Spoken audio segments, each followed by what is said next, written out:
Cash Trevino? Oh my gosh, bro, it's fucking disgusting. Yo, that bitch triggers the fuck out of me, bro. Bro, she's like literally like the definition of like hard to watch. Like you cannot. I can't watch her. Bro. I can't watch her because of what she says, and I can't watch her because of what she looks, bro. That's what I'm saying. Fuck. Bro, I'm being that ass. Like every time I see her, like I put not interested, and I still get shit from her. She's viral, bro. Fuck that bitch. Will we have her on the podcast? Fuck no. Nah.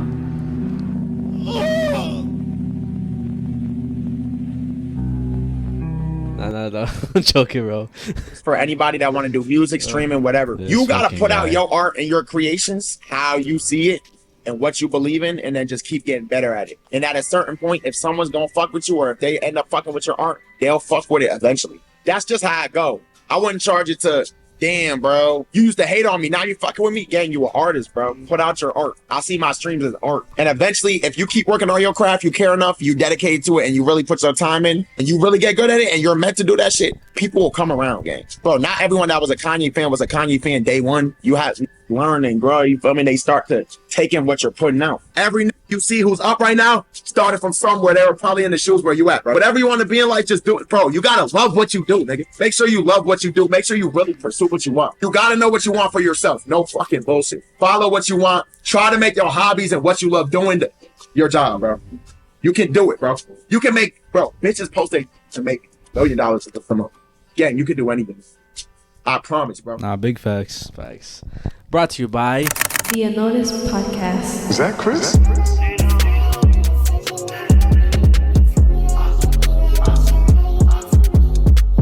What's up, guys? Welcome back to the podcast that goes unnoticed. Welcome back to the spot. Don't make it hot. We love you, even though it's not. I know we're back after 2 weeks again. We're sorry. We explained it in the last episode. We're finishing Yacht merch. Here's the picture of everybody's shirts that we fucking did. That's being sent out already by the time this video comes out. And yeah, guys. And welcome back to episode 139. Yes. Shout out to our listeners on Spotify, Apple Podcasts, Instagram, Facebook, YouTube, TikTok, and Patreon. Patreon's our personal shout out in the end, guys. And I'm not sick. I'm not sick this week. I've been sick for the past like month. Yo, low key, remember you was going through that too? Yes, I remember, bro. Like it was like a span of like I think a month and shit. Yeah, it started all in October. Yeah, you kept getting sick. Yeah. Last month was my month and shit. I kept getting sick. I hope February is much better. February, please treat me good. Probably not, because the weather in February is always crazy, like they always say. Well, my mom says, Febrero loco. But anyways, I'm gonna start the podcast by saying, I might make this a clip. It might be it might not be like a regular clip that we're always used to, but I gotta get this shit off my chest, bro, because it just triggered me. Because it's something that happened to me this week. All I want to say to you guys, fuck all the Pokemon scalpers. Recently, I went to GameStop because they were dropping some set called Blooming Waters, some nerd shit or whatever. And it's highly what's that? It's highly coveted. Yeah. Because I don't know why recently Pokemon has just been so coveted to the point where everybody's buying shit. Even people who don't fuck with Pokemon, they just want to resell shit. But I just want to say fuck those motherfuckers, because I went to GameStop and fuck Pokemon for not giving GameStop inventory, because I stayed there 2 hours before they opened and there was already a line there. You were camping? People were camping there. Someone was there the night before. They got there at 11 o'clock p.m. Damn. And GameStop opens at 11 a.m. Guys, this is like nostalgia vibes. It probably felt mad nostalgic being on the line. Nostalgia, bro. I went with my brother. We went there around like 9:30. No, 9 o'clock, 9 a.m. And there was like 18 people in front of us, but I had some type of hope because it was alleged that the place was going to get some good inventory. Come to find out, whenever 11 o'clock came, there was only like 6 boxes of the thing that we wanted in total. 6 is crazy, I'm not gonna lie. Yeah, bro. And I'm pretty sure it was more, but I'm pretty sure the employees bought that shit or like kept it on the low. Put some to the side, yeah. But the only reason I'm saying this was because I've been seeing a bunch of videos, and I'm pretty sure you've seen it too, of like a bunch of scalpers, the motherfuckers who get a shit ton of Pokemon.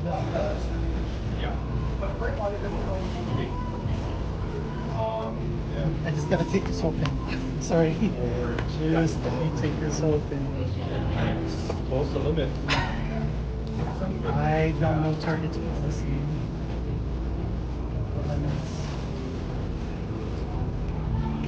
Go for it.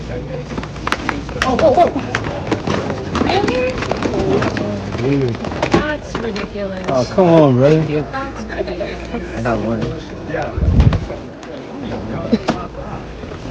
I got two of these. Where's that one? The booster is right? Down there. On the bottom there? Right there. The only ones that I've been seeing is Costco. Yes, Because Costco gets a lot of like the packs or whatever. Yes. And then I see motherfuckers as soon as the pallet comes out, bro. Give me that shit. Give me that shit. Give me that shit. And people don't just take 1 box, 2 boxes, 3 boxes. They be grabbing like a whole fucking stack, bro. Like 5 to 10. And I'm talking about like 12, 20 plus boxes sometimes, bro. They have, the Costco carts are mad big. Hell yeah. Bigger and wider than your average fucking shopping cart. And them shits be fucking packed. Like, bro, them shits be tall, bro.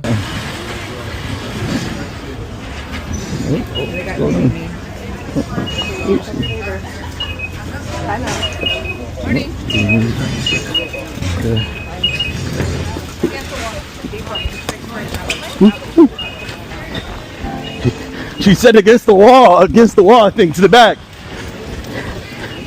Against the wall, she said, against the wall, she said.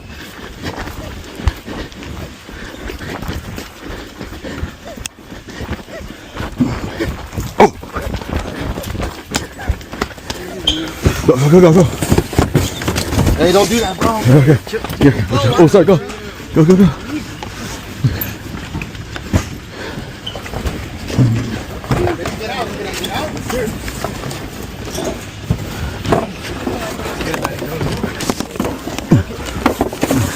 Damn. Any more, no more? Oh, there's one in the back, more in the back. Hey, give me. There you go. Oh, you got funky. Hell yeah, let's go. Good looks. I told you in the back, she said.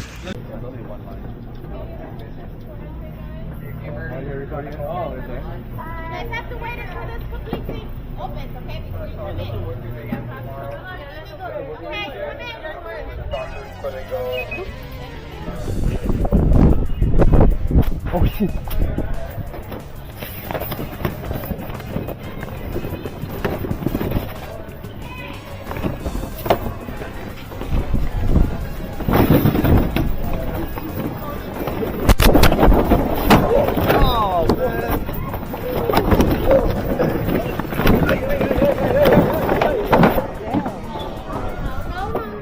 Come on, I gotta take. You gotta ask my boyfriend. Here, one. Go. I gotta One. take one more for my. Come on, please. Another one.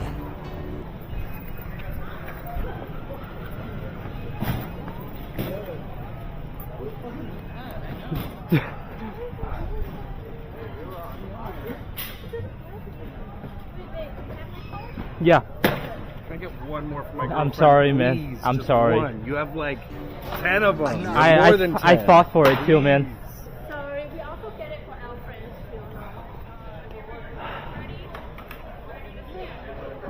too. Yeah. Oh. I'm sorry, man. I'm sorry.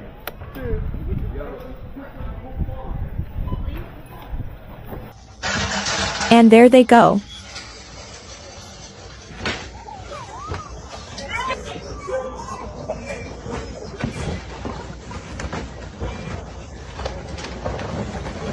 Customers are falling on the floor. It's like a war zone.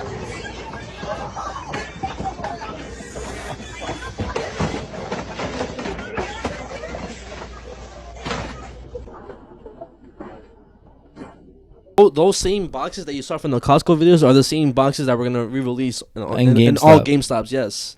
God damn. But like I said, fuck all those motherfuckers. It literally triggers me, bro, because I feel like all those people just ruined the fun and the casual collectors, the people who don't even want to sell shit. They just want to actually like just enjoy the Pokemon cards. Even like the regular like not expensive Pokemon cards. Bro, but like that's everything, bro. Nah, I feel like it's even right now. I feel like it's worse with Pokemon. Bro, trust. I feel like anything that like, bro, The first thing that even you are like a fan of are sneakers, bro. People just want to enjoy sneakers and wear sneakers, bro. But it's never gonna be the same, bro. I think now it's different because the sneaker game is not what it used to be. What it used to be before. I feel like it's easier to get sneakers than it was a couple years ago. But people are still overpriced and shit, bro. Like there's certain.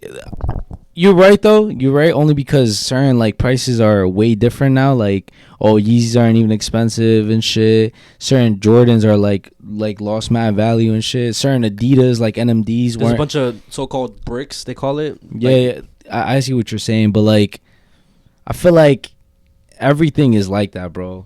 My brother was talking about this. Like there's people who just simply want to enjoy like toys as collectibles, but you can't enjoy it, bro, because they turn into like some rare shit that they don't want to fucking. They don't use it for what it's actually meant to be used for. Yeah, they use it as a money thing, bro. It's so crazy. It's literally so crazy because there's another set that came out. It's called Prismatic, and they sell it in Targets. I think they sell it online sometimes.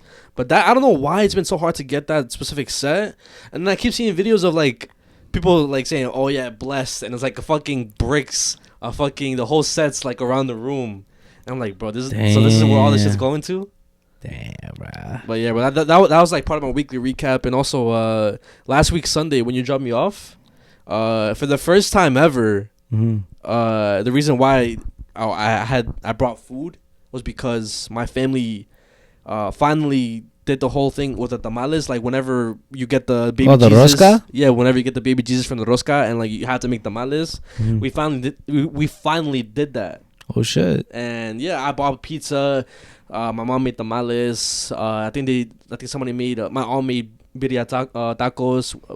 Tacos de bistec. Oh shit! They bought like alcohol, juices, games. It was fun, bro. But yeah. Shout out to my cousins. If any of y'all watch this, I fucking love y'all. It was a good ass experience, good ass time, and yeah, bro. Nah, that sounds fire, bro. I feel like every single time like you have family time and shit, it always feels like your mood like it gets better, bro. I feel like you had a good week or some shit. It was. I could tell because of the way, guys. I don't know if you guys noticed, but by the way he starts the episode, bro, you could tell whether he's in a good mood or had a good week or some shit. You could tell, bro. And also, I don't know if you want to get into it, but you did tell me that something happened with your car or some shit. Oh my gosh, yes, that also happened to me recently, bro. But it's some good news though. It's some good news. But what happened? Basically, I was on my way to the gym. Crazy thing is, like, I was listening to music. I was vibing. I was like, yeah, I'm about to have a good ass workout. And then out of nowhere, douche. Yeah, I feel like fucking a big ass bump on my car. And it was specifically on the passenger side of my car, like the front. And I was basically driving on a lane where it's split into two lanes. You either turn left or the right lane, which is you go straight or right. I was on the left lane, and then on the right lane there was cars, like multiple cars and a bus right there. And I believe they were just waiting for the bus to just go. Don't tell me. Yes. Somebody was trying to skip. Somebody was trying to skip the line, and I guess they didn't see me, so they end up trying to go around. But as I was coming, they hit my front side, which dented the front of my car, and the door, like when you open it, it does that like it's dented, bro. Way. So whatever, we put to the side. I got so tired, but I'm like, no way, that just happened to me right now, bro. As I'm going to the gym, and I couldn't think straight at the gym after that. But we exchanged information. I got her license, her insurance. Her insurance. I gave her my shit, and at first she was like, "Oh, what can we do to like fix this, or what do you want to do?" And I was like, "I'm not gonna lie, you either pay me or we go through the insurance route." And then she was like, "No, I'm not gonna pay you. I'll just go through the insurance route." And she was the fuck she want to say what the shit. The other shit was like a porn video or some shit. Like oh, you know, like what can we do about it? You know, like we could solve this other ways. You know, like I'll tell you shit. Like I was like, yeah, like what the fuck? And then the way it kind of ended, she was like, "Oh, I'm not gonna say sorry. I'm not gonna say sorry." But either way, like, even though it was her fault and the whole thing, I kept telling her, "Yo, you were trying to skip the car, like the line, and you can't even do that because it's a solid line. So either way, if you try to blame it on me, it's not gonna go good for you."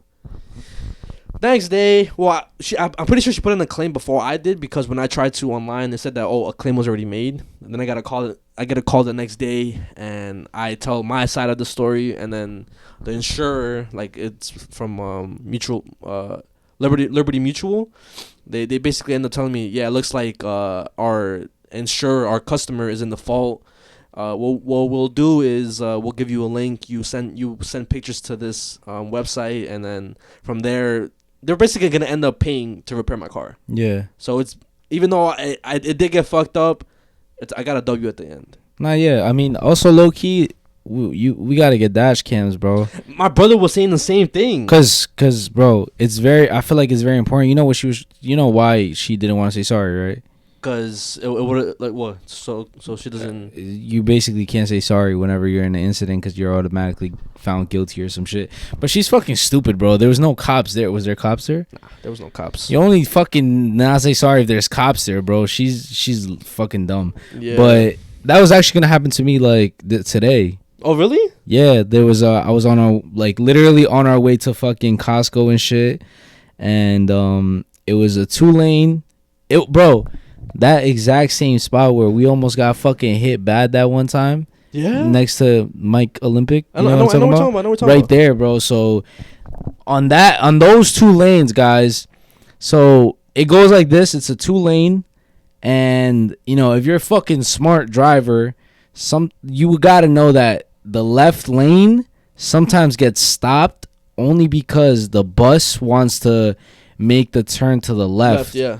Or just cars stop and then they want to make a turn to the left as well. Whatever. So usually what I do, I always stick to the right. Yeah. And I hope that like somebody stops there so I could like cut in front of them and then I just go on the left lane. Because I usually want to go on the left lane. I'll be doing the same shit. But I stay on the right lane because eventually I just like, it just happens, bro. You just end up on the left lane because whatever. They stop traffic trying to turn left, right? So again, I did the same thing, but this time I was on the left lane, and I thought, what the fuck? Why am I even on this lane? Let me just switch over to the right. I was chilling. I was on the right. The same shit that you said, bro. They stopped, and then a car wanted to fucking obviously not stop, right? So they wanted to merge to my lane. Okay.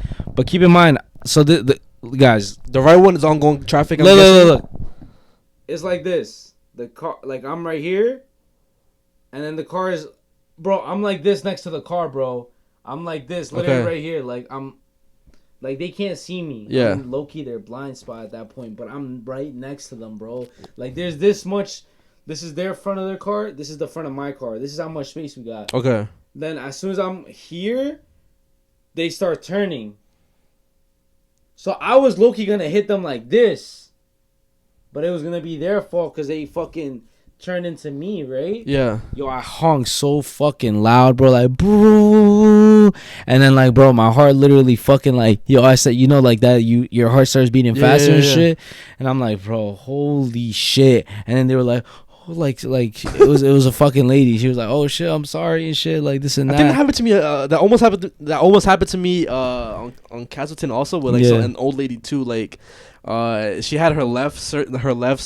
I think it was her right signal. She was trying to basically turn into a lane that's only a one-way going this way, and she wanted to go inside, and I guess she didn't know. So I let her be a dumbass, and I went around her, and then she tried to cut in front of me, but I was like, I started honking mad fast. And also, I'm pretty sure you saw the video of like there's like a lot of people trying to basically crash into cars and try to get insurance. Or to try to get a bag off it because in the highway happened in New York recently, probably a couple weeks ago. I'll pull up the video for you guys. But it's crazy. Like he had one hand on the what the? Oh my god! What happened, babe? Oh my god! What is he do? Babe! Babe, what happened? Oh shit! I don't know. Babe. I got into an accident. Oh my god. Oh my god. Where are babe. you? I'm on the Bell Parkway. This guy just reversed into me. What the hell is going on? Reversed into you? Yeah. Oh my god. Oh, fuck, I'm shaking. My god. Babe. Yeah. Just stay there. Oh my god. Fuck, oh my god. Where on the Bell Parkway? Oh, holy shit. You know, after that turn?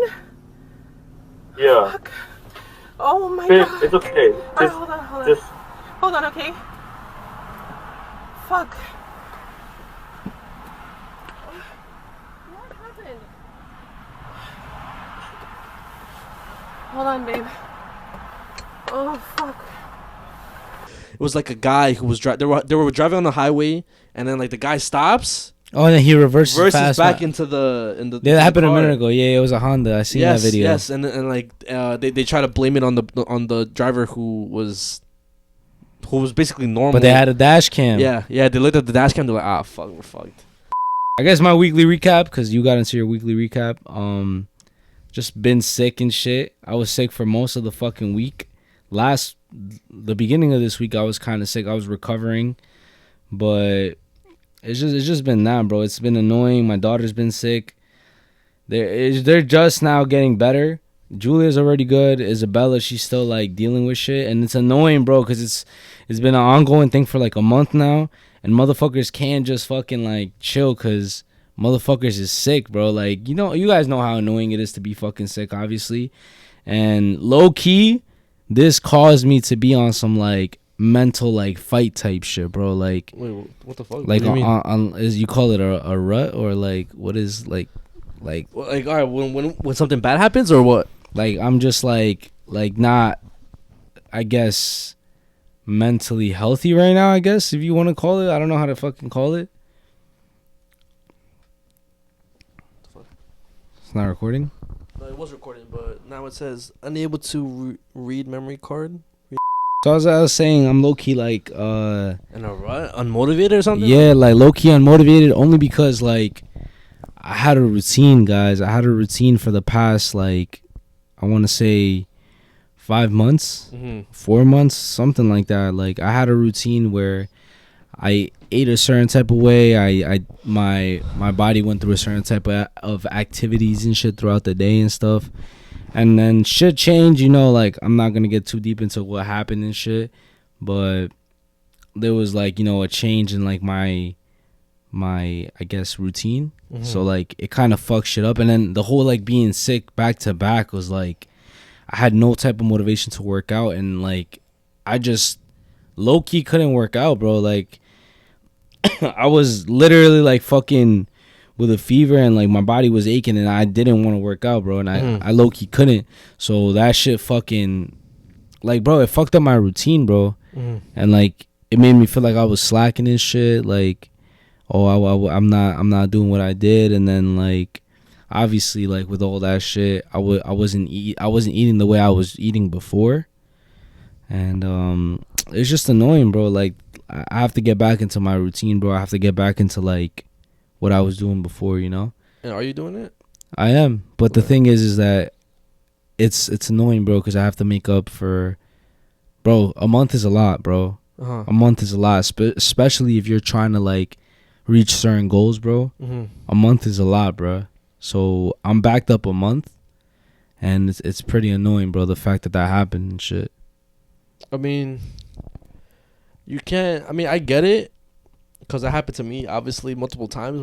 Whenever I'm sick, I can't work out, do any of that shit, or like I don't want to do anything at all. But I mean, since you're in the process of starting your routine again, I think after that thing, but like next week, end of next week type shit, I think you'll be better, because the first week is always like, oh shit, like, I'm like, I feel like I lost everything, like I feel like I lost my progress, or yo, and that ass feels like that, bro, because, bro, I don't, like, before, right, this little like fucking hiatus or whatever, working out felt easier. Now it feels hard again, bro. And that's, you know, and it could be just a mental thing, because I'm pretty sure I don't fucking lose like what I did in like a couple weeks and shit, you know. Yeah, it could be a mental thing of trying to get back into like my grind and shit. It's a mental thing, trust me, bro. I went through the same thing, and I think the best thing is just to try to keep going, even if maybe sometimes you don't want to work out, maybe it feels harder. Just push through it, and then eventually get easier. Because I think recently too, I've well, not that I've been in a rut. It's also just because I'm trying to just always get back into my workout routine. I've always noticed that, like, I don't know why certain exercises are a little harder than they used to be, and sometimes it demotivates me. But Because you feel like you're not progressing. Yes. But recently, I looked at the scale and I'm 166, which is I'm gaining weight, which is part of the reason why certain exercises are more harder for me. Yeah. So the way I took it is like, oh shit, like I'm basically doing what I want to do, gain weight, and obviously it's you're gonna get stronger. I'm gonna get stronger. So as I continue to gain weight, and then like when I eventually cut down from whatever fat I have to like make it to muscle or whatever, I'll be a lot stronger because I'm pulling or I'm pushing more mass than I was a couple months ago. Yeah. No, that's fire, bro. And so I guess, just for you guys watching and shit, if you guys are going through anything like that, you guys are gonna be fine. Shit happens like that. Even if, like, I guess, because you guys get motivated by us, but even people like us or even your motivators have shit that they go through, Yeah. And it's like a roller coaster. You go up, you go down, you go up, you go down, and motherfuckers is experiencing that right now. But I'm gonna just keep going, bro. I'm only I'm literally just saying what I went through. I'm not like OD tripping about it. Yeah, of course, yeah. But it happened and shit, like, and it was getting me tight. Yeah. And like it felt like it felt like it was me, like it felt like, oh, I'm the reason why this is happening, or I'm choosing not to do it, bro. But I was genuinely sick, bro, and like, and I know I'm not making excuses. In my head, it sounds like it because I'm on some toxic mindset type shit, but I know it was an excuse because I was literally fucked, Trust me, I think everybody who works out goes and understands you completely, bro. I've heard many people saying the same thing that you're saying, bro. Trust, bro. And it was so annoying, bro, because like, bro, I wanted to, yo, I really wanted to, but then it's like that whole like mental fight and shit, whether you should or you shouldn't. Because I was thinking, fuck it, I should work out, right? But then like, I should also rest because I'm trying to get over this sickness already, bro. Yes. So it's like a constant battle, and then you're resting, and then you feel like you're resting a little too much, and then like I wasn't eating the way I was eating and shit, like, and I'm not talking about like, oh, I was eating crazy unhealthy, but sometimes motherfuckers that Abby, she was sick as well, so yeah, motherfuckers couldn't cook, so we had to order food, or sometimes you would have to lower your meals because you didn't want to eat. You had to drink you had to eat like soup, and then also like. It's like, since I couldn't go out because I was fucking weak. I couldn't go to the store to buy the food that I usually eat and shit. Like every morning, I literally my breakfast is just nothing but fruit and shit. Okay. And I didn't do that for mad long, like 3 weeks and shit. It was nothing but fruit, and then I eat obviously high protein in the middle of the day, and then at night I eat fruit or more protein and shit, right?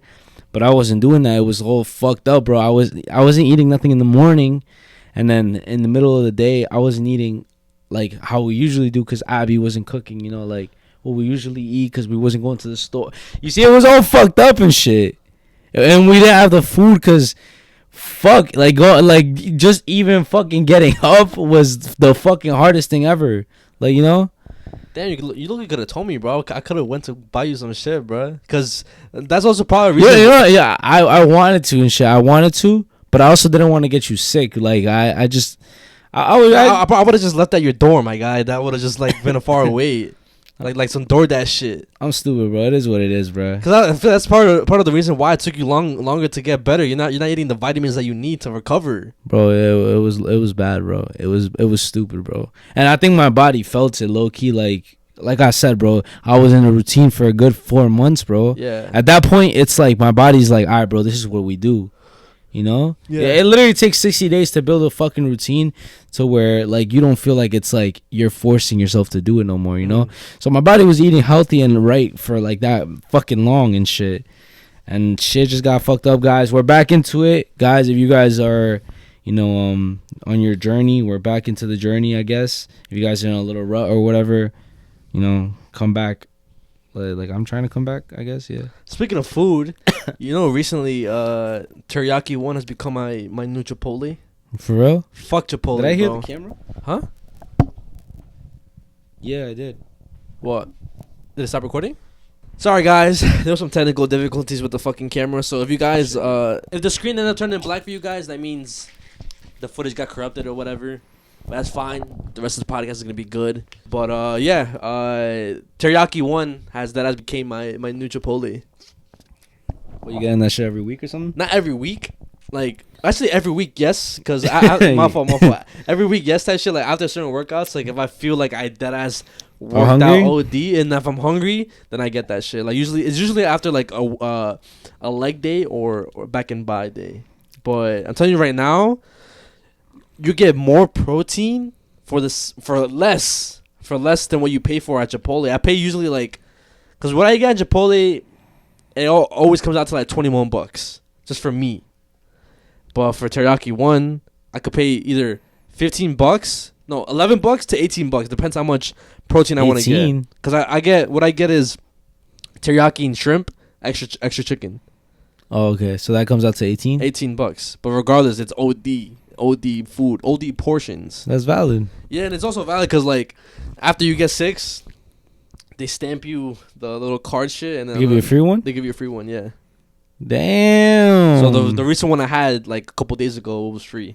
That's fire. I only paid $5 because of the extra shit. That's fire, bro. I'm not gonna lie. I mean, I fuck with Teriyaki One and shit, but damn, you get it every week and shit. Damn. Yeah, bro, no wonder why you're gaining weight. Like, I mean, but at least you're gaining weight in a good way, you know? Yeah. Low-key, that's probably why. Because I've been like I've been eating almost everything now. Besides, well, actually, not. That's a lie. Because even at the function that I had with my family, I ate like a slice of pizza over there. That's usually new for me.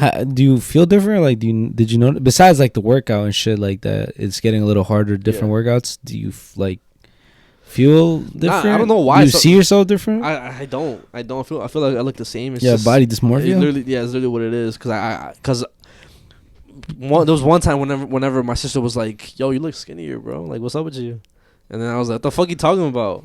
And then she got to your head. I got to my head, and then I asked my mom, like, do I look skinnier to you? And then she was like, "No, you crazy? You look more built." So it's like either my sister's trolling me or my mom's just not trying to tell me the truth.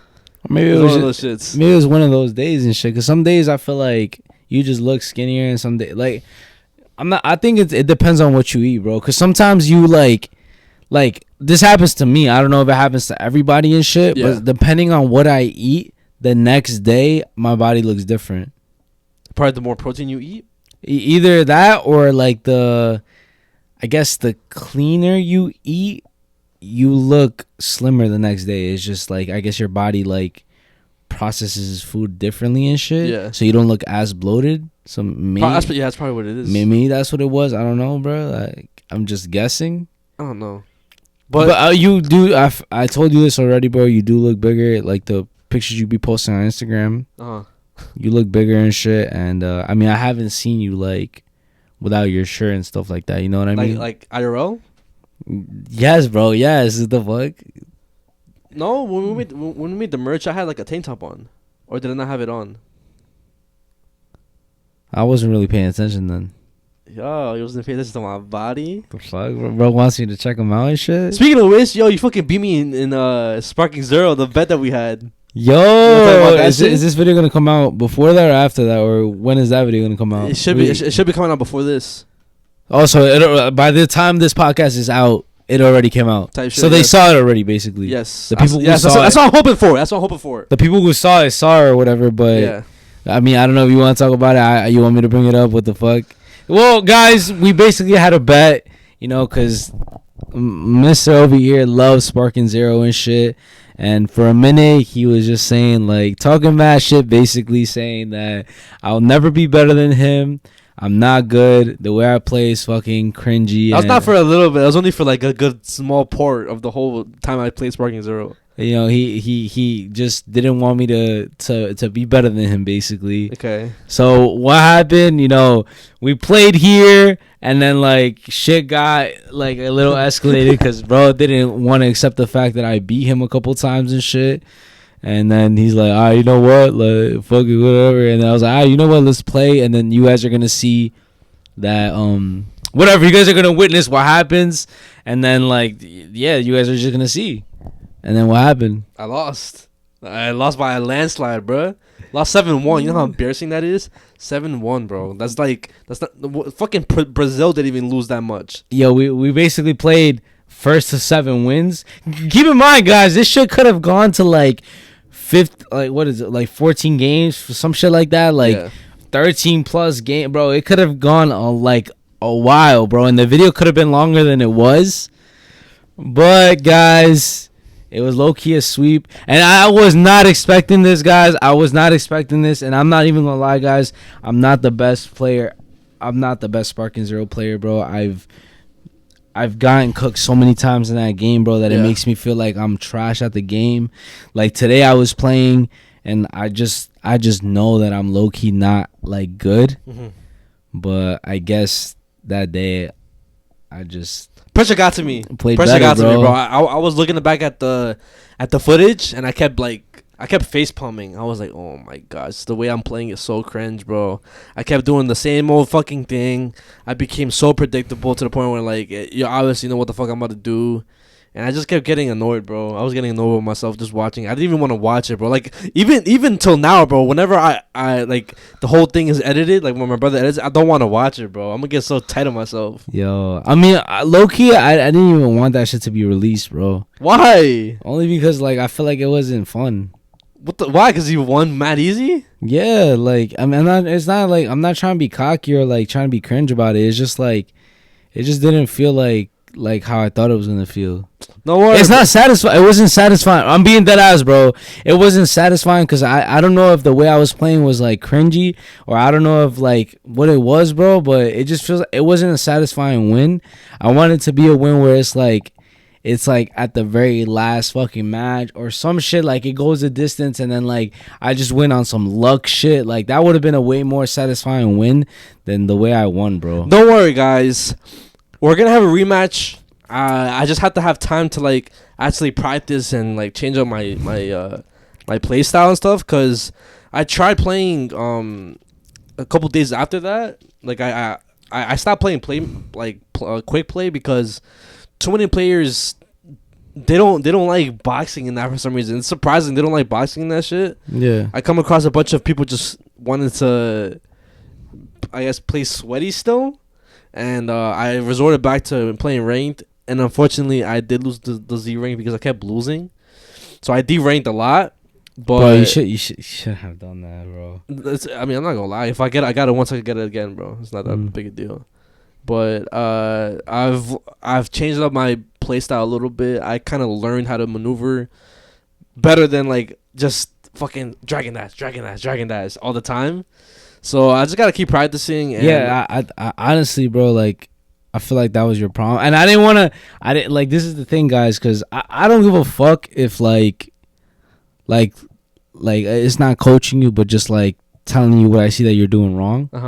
Like I don't mind telling you that because I feel like certain people are like, oh, I'm not gonna tell you what you're doing wrong because then it's like I'm basically like crippling myself, you know, like I'm basically telling you how to beat me in a way, you know. But the thing is, but I feel like I need to tell you only to make myself feel better. Like it's more satisfying the fact that you know, like you know, do you know what I mean? I mean, I'm not gonna lie. Even like whenever I lost, I already knew why I lost. Why'd you lose? Too many dragon dash because I couldn't find a way to get behind me. No, not even just that. Just give you quote unquote back shots. Ayo, pause. Yeah, that's literally the way it is. I basically had to like again change up my play style and just use actual combos instead of like, you know, I used the basic combos.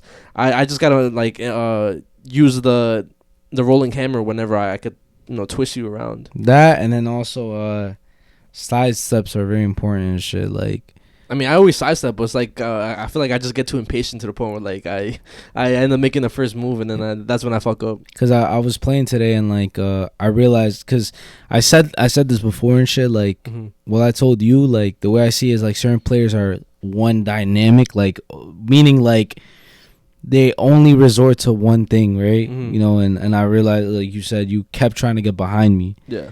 You were doing anything in your power just to get behind me and shit. And obviously I noticed that and shit. But then other players, they resort to just using wild sense, and then other players just resort to key spamming and shit. So it's like, depending on what the fuck they do, like, you just have to adjust to what the fuck they're doing. But then you got players who are movement people. They know how to fight, like, from the front. Then they know how to spin you around. Then they're so good at sidestepping at the same time.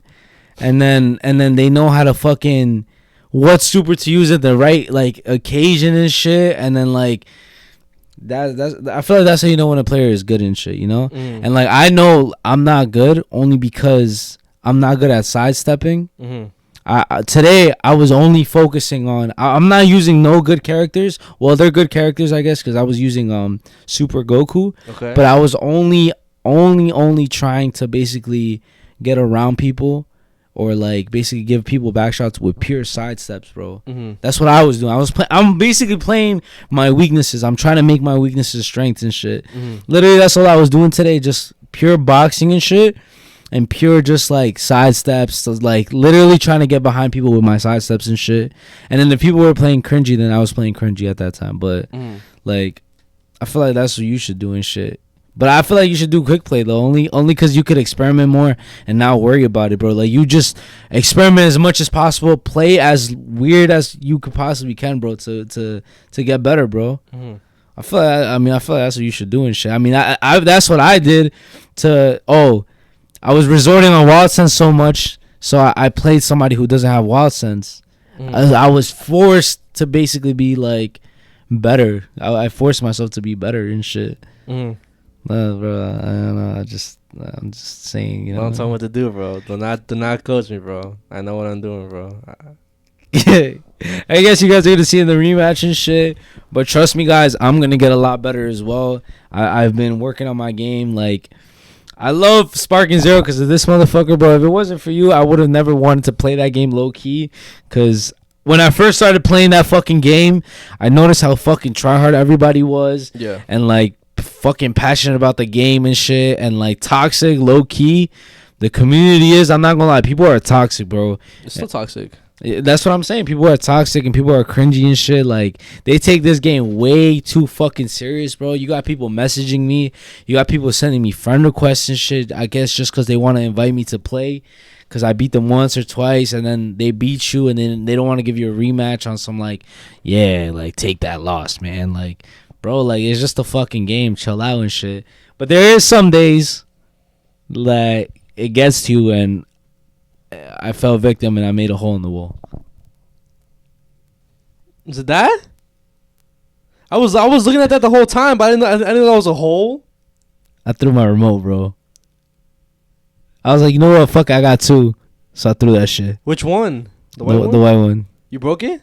Nah, yo, PS5 remotes are fucking bricks, bro. They do not fucking break. What was I was reaction to that shit? She was mad tight, bro. She's like, I'm fucking stupid. Like, don't do that shit ever again. Like, you're fucking retarded, bro. Like, even me, like, again, I wanted to, like, I have self control, but I'm never gonna do that shit, bro. Shut the fuck up! You punched the wall. Shut the fuck up! It's the same shit. Nah, bro. But that was never because of a game. Like, but it's the same thing, bro. You got frustrated, you got mad, so you punched the wall. I had a valid reason. What the fuck? Why would you punch a wall because of a game? Like, why would you make a hole because of a game? Nah, bro. No. Self control and punching the wall it should not be in the same sentence, bro. Literally, no. Well, there's the evidence right there, bro. Like, damn, bro. Bro punched the wall and is trying to say that me doing that is bad. Damn, bro. I never had thrown a controller in my life, bro. That's crazy. Well, I did, guys. The game got to me. It's at least I didn't break the remote. Fuck that game, bro. That's all I was that's all I was happy about and shit. I love that game. I hate that game at the same time. Enough fucking talk about that game. Well, I saw a video and shit, and it's going viral. A lot of people are talking about it. A lot of people are making clips about it on social media. Okay. TikTok, to be specific. And I have video. I have two videos actually that you're gonna see. Okay. So it's Temptation Island Spain 2025, bro. Oh, I think I've seen this. Bro. That's what I'm saying. A lot of people are talking about this right now. Yeah. It's the infamous Montoya por favor clip. I think I know what you're talking about. Yeah. And like I said, a lot of people are talking about. Shout out to Canela. I saw that she made a clip about it and shit. But wait, is it what? That's how crazy this shit is getting, bro. Guys, sorry, we're having a lot of technical difficulties with the fucking camera. Yeah, guys. So if you guys are listening to this, the visual podcast, the people on YouTube, they're basically having like a majority of black screen right now. But right now it is recording. I see the picture on the mirror. It's recording. You see me guys talking to you guys. But yeah, the rest of the podcast is video. Relax. All right. Anyways. What I'm gonna bring up now, well, I said it already, right? Yeah. The viral shit going on with Temptation Island 2025 Spain. Whatever. I'm gonna just go straight into the video. Yeah. Or I'm gonna explain what happens first, and then I guess you'll watch the video and shit. But basically, couples, let's say your girl, whatever, if you have a girl and shit, you go on this island and shit, and maybe one of you guys have cheated before. Okay. Or maybe you guys have trust issues. Or maybe, yeah, like that, basically. You guys have trust issues. This is kind of like a bonding thing. Like, you know, you want to see how strong your couple, you guys as a couple are. Okay, but those couples have never cheated before, though. Or they have. So I guess some of them have. Okay. Or they just broke their trust some way or another. But something like that. Basically, they're doing that to strengthen their couple, right? Themselves as a couple and shit, right? But this one case, this guy, his name is Montoya, and this girl, her name is Anita, and they're a couple. Okay. So the way the show works is that a certain person, it could be anybody random in the villa and shit, because there's multiple couples, not just 1, 2, 3. It's a lot. Anybody could be brought up to where the host is at, or like the person who, like, you know, the host, you would say. And you basically get a TV, like a big ass TV and shit, and it has like different cameras on it. And the person could be like, "Oh, I wanna see this camera," right? So, yeah, I'm gonna just show you, bro. It gets crazy. I feel like it is what I saw. 'Cause I saw your rage. Your rage was fucking reacting to this because of Twitter. No way. Yeah, bro. This is a video. I actually got this video from Twitter. Let me see. Honestly, I have to blur it out for you guys because it is age restriction or whatever. But guys, and then after that, he obviously goes. He crashes out in front of the villa and shit. She comes out like, "Oh, I'm not shedding a tear for you. Like, I don't give a fuck," type shit. At first, you know, she's like, "Oh, I don't give a fuck. This and that. This is what you get. This is what you get." Fuck that bitch. And then after, she like, I guess she fucking snaps out of her little fucking like. No, don't tell me. And then she runs to him and is like, "No, I'm sorry. I'm sorry." She starts crying in his arms and shit, saying like, "We gotta leave together. No, we gotta leave already. I'm tired of being here. Like, I just want to be with you." After you were just like, "Fuck, getting fucked on camera." Don't tell me Montoya took her back, bro. I don't know what happened, bro. I think that shit's exclusive to. I don't even think that's a show like that's airing here, bro. Because I was trying to find the show. And you couldn't find it? I couldn't find it. I think it's coming to Netflix though, maybe. Fuck that bitch, cause I seen clips before that. She was the one who cheated first, so she cheated before that. It was I think they were showing Montoya and then like the other group of guys a clip of his girl, and she was at a pool with another guy. I'm guessing it's the same guy maybe, and they were making out at the pool, and then he got tight, so he got back at her by getting like a twerked on by like a stripper or something, and like she was obviously like all up on him, touching him, and then she got tight, and then she took it a step further and did that shit. Nah, bro, I'll crash out, bro. Guys, just imagine that shit. Your girl or whatever, they're in bed, they're obviously making out, and even if they didn't fuck, bro, it was obviously gonna lead to that shit. But you're making out, that motherfucker probably is bricked. She's probably fucking wet doing that shit, bro. it was gonna lead to there was no good ending to that, bro. Bro, and cause me and Abby watched the fucking clip and shit, right? And I was like, bro, he didn't even see the worst part, bro. Yeah, but if like, imagine he would have stayed for the worst part, bro, of her getting her fucking shits like clapped and shit. And then the worst part too was missionary. They were looking at each other, and they were talking to each other, bro. And he was mocking him at first. I don't know if you heard that. What'd he say? He's like, oh, he's gonna be mad, that little fucking the cringe motherfucker or whatever. That's a valid crash out right there. And that's why he said I'm a cringe motherfucker. That's why you're gonna regret this the rest of your life, you fucking bitch. This and that, whatever. And she laughed at that shit though. She laughed at that. Fuck, bro. You know this crazy thing is just actual people, not even just women or men. There's people doing that like right now. Yes, there's people like that doing that right now, bro. Saying like, oh, they love you and shit. Oh, nah, baby. I'll talk to you later. I'm gonna go to sleep. GG's. Speaking of which, I saw a video, right? Guys, oh my gosh, bro. This is why I hate like social media and shit. Cause it makes you rethink like your relationship. Like, bro, like I'm not saying Abby could do that to me and shit, but it just makes you have intrusive thoughts, bro. Like, oh, if this could happen to that person, it could happen to anybody and shit. Social media ruined relationships. But there's this other video that I saw that came up on my TikTok. Caption is, the first thing she thought of on the day of her wedding was her ex. I think she wrong. And in the video, the caption says, my husband is making us fly home from our honeymoon after one day because he found out I sent my ex a simple goodbye text on the morning of our wedding. It was a goodbye text, for goodness sake. Not an I will always love you text. Not a drop everything and meet me at the altar text. I needed to say goodbye to have closure on the unmarried part of my life. Please tell me my sensitive, nostalgic girlies understand.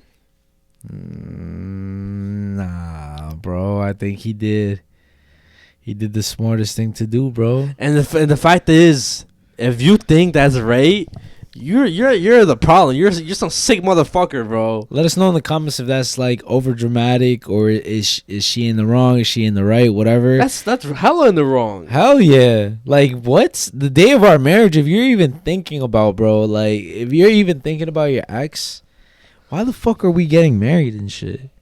Even the thought, bro. There should be no fucking thought. I don't give a fuck, bro. If you're getting married and shit, like, it's literally till death do us part, bro. Till we fucking die. Till we fucking are in the grave and shit. And you're thinking about your fucking ex, bro? Yeah. Like, if it was the other way around and shit, oh, everybody would be crucifying the guy. Like, yo, like, what the fuck? Why are you thinking about this bitch? Like, this and that. Nah, he ain't shit. Like, you gotta get somebody better. It has to be a guy who is all about you, queen. Like, all about you and shit, you know? Bro, it has to be the same way or the other way around and shit. Like, the girls gotta be all about the guy and stuff, bro. Nah, yo, I would crash out, bro. I would be on some Montoya shit, bro. I'll start running. Yeah, like, if I found some shit like that the day of the wedding, well, or on my honeymoon or some shit like that, I'm literally out like that, bro. I'm running out of there. I'm going on my knees like, Oh, here's another question for you. Not happened to me recently, but like it was a question that my cousins brought up because of a situation. What? So one of my cousins, they got invited to basically like an after party of a JOP concert or something like that. Like JOP invited them or whatever. I think right? I know exactly what you're gonna ask me. So basically, we ended up getting to talk everybody there, saying how would you give your girl permission to go to an after party, a hotel, basically a suite. They're invited to an artist's suite. Would you think that's okay? Not gonna lie, if I ain't going, then it's not okay. Of course.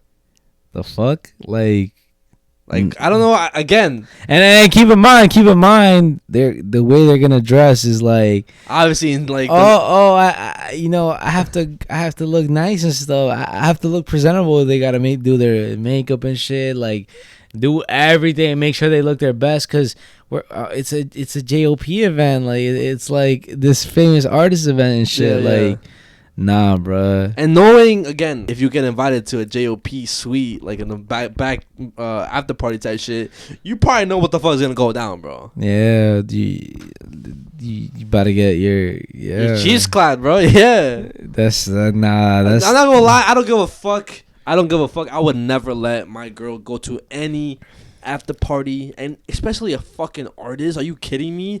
I know how these motherfuckers think. They definitely low key. Anybody who's like up, of course, money and shit. At the end of the day, guys, no, and I'll say this too. Like my girl, like I don't want her going to the club and shit if I'm not there either, or like anything like that, guys. I don't give a fuck what you guys have to say, but it's the same way around and shit. Like Abby doesn't like if I do that by myself, so it's the other way around. You know, like she got her boundaries. I have to set my boundaries and shit, and it's mutual at the end of the day.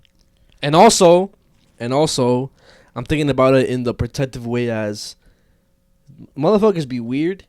Yo, they could spike the drinks. People be spiking drinks. A lot of people in the industry, quote unquote, there's many stories of them spiking or drugging girls and then fucking them. There's a movie about it. So shit like that happens, and I'm always thinking about the. And sometimes these artists, guys, have herpes or like shit that you don't want and shit, you know? Yeah. And like, what if accidentally? Well, not accidentally. Yeah, well, I accidentally fucked him, right? Like, but like on some like you said, those spike. Oh, okay. Like, you know what I'm saying? Like, that's not even accidentally. Like, I don't even know where. Like, that's the stupidest word I could have chosen. But what if that shit happens and then they have that shit, bro? That's why again, I'm always looking at the dangerous way and the sexual dangerous way. You know what I'm trying to say? Well, it's bound to happen, guys. Yo, and then obviously the comments are gonna hit us with the but like, what if your girl's not like that and shit, bro? Then I could just go with you, like, yeah. And if I don't go, then it's a girls trip though. It's a girls trip. What the fuck you mean, girls trip? It's a girls trip. Like this is a different scenario. No, I'm just saying it's the same scenario, but it's a girls trip. It's a girls' night out. Not even just that. Maybe it's just it could be a girls' night out, or it could be a girls' trip. Yo, I don't know, bro. Cause I'm gonna be honest though. I'm gonna be honest, yo. I'm gonna be 100% honest and shit. Okay. Cause I feel like girls trip, like girls night out, this and that, it's like different and shit. Cause I feel like it depends on the friends and shit too. Oh, if they're single? It depends on the friends, and it depends the type of girls that the friends are. Okay. Cause yo, I'm gonna be dead ass, yo. Like, imagine your girl being like a actual like, cause yo, we're fucking, our mind is fucked, right? Yeah. Cause you know we've seen all these videos, stories. We even like, I mean, I feel like I have first-hand experience and shit, you know, like with toxic people when it comes to relationships, toxic girls, whatever. So I know how bitches be thinking, and strictly for the toxic women, they're bitches and shit. You know, there's obviously women who are respectable women, but basically what I'm trying to say is like, I feel like, you know, if your girl, whatever, is on some like, she's like a respectable woman, that you won't really have to worry about her going with her friends. Of course, yeah. Because even them, like, birds of a feather flock together, you know what I'm saying? Because even the friends are like respectable women, like, okay. you know what I mean? Like, yeah. I feel like you could tell, but like, it's a little sus when like, you know, the friends are like those type of women and shit, because they could easily talk their friend into doing some stupid shit. Yeah, like, don't worry, he's never gonna find out. Exactly, you know. What stays in Vegas? No, what happens in Vegas stays in Vegas. So it's like, guys, like, and the girls have to understand where we're coming from and shit, you know? Because obviously I understand there's people who are the exception to the majority of the population where, they're respectable women, you know, they don't give a fuck about this shit, like, they're not doing all that. I feel like it's just the common now. It's just what it is nowadays. feel like if I ever get a girl again or whatever, I would let her probably go out to like girls' nights or whatever. But obviously, it would have to be the other way around too. It would have to be valid for me to go out also. Yeah. But yeah, bro. Let us know, guys, if you would let your significant other, specifically your lady, go to the guys out there and shit, like an artist after party or whatever, or invited to their suite, because they also asked me, oh yeah, like what if you told your girl that, oh, Becky G invited you over to her suite with your friends, would you go? I mean, I would just tell my girl to come with me. I would just say I'd be no, but like, all right, this time, like, you're nowhere near your girl, your guys trip. Oh, like, or let's say we're in California and then we get invited to a party and shit. No, it's not even a party. It's just like you got invited to Becky G's suite. Just me. No, you and your friends. Oh, so we out. Nah. 4K. Nah. I don't know. I don't even think, because I feel like it would be weird, like, if we go and shit. No, like. the only reason why I wouldn't go is because, like, who the fuck? Why would I? What would I be doing at a Becky G concert? I'm not gonna lie though. I'm not gonna lie, bro. We gotta think about it, like, from our point of view and shit. What do you mean? See, this is when, like, I guess being a content creator, like, you get certain passes. I feel like, bro, that's a vlog, and you can't even lie. That's a valid video. And guys, I'm being so dead ass. Like, you guys have to see it where we're fucking, bro. I'm being dead ass. I'm thinking about it too. It's dead ass, because no matter what, I feel like whatever opportunity we get, if it's something like that, I would dead ass want to. But the thing is, though, I feel like Abby would understand that. Yeah. And like, I feel like she knows me enough and she trusts me enough to be like, it's whatever. Like, yeah, it's for the video and shit, you know. Mm-hmm. I mean, I would strictly go for the video. At the end of the day, I don't give a fuck who invites me. I don't give a fuck. Bro. I'm joking, bro. Joking. Trying to rage. I'm rage baiting right now. I don't give a fuck if fucking, like, I don't know, Ice Spice invites us or some shit. Like, not go lie. If Sabrina Carpenter, Olivia Rodrigo, or even what's Demi? Bro, I'm folding. I'm sorry, bro. I'm folding. Those are my crushes right there, bro. I'm being dead ass. Those are dead ass my type. But anyways, yeah. I'm dead. That was a little segment of the toxicity, cheating, whatever that shit was and shit. I don't know if you noticed, but like, the sports side of everything and shit has been going crazy. What do you mean? So for basketball, there's been a lot of fucking crazy transfers and shit, and then soccer, football, whatever you want to call it, there's been a lot of crazy transfers as well.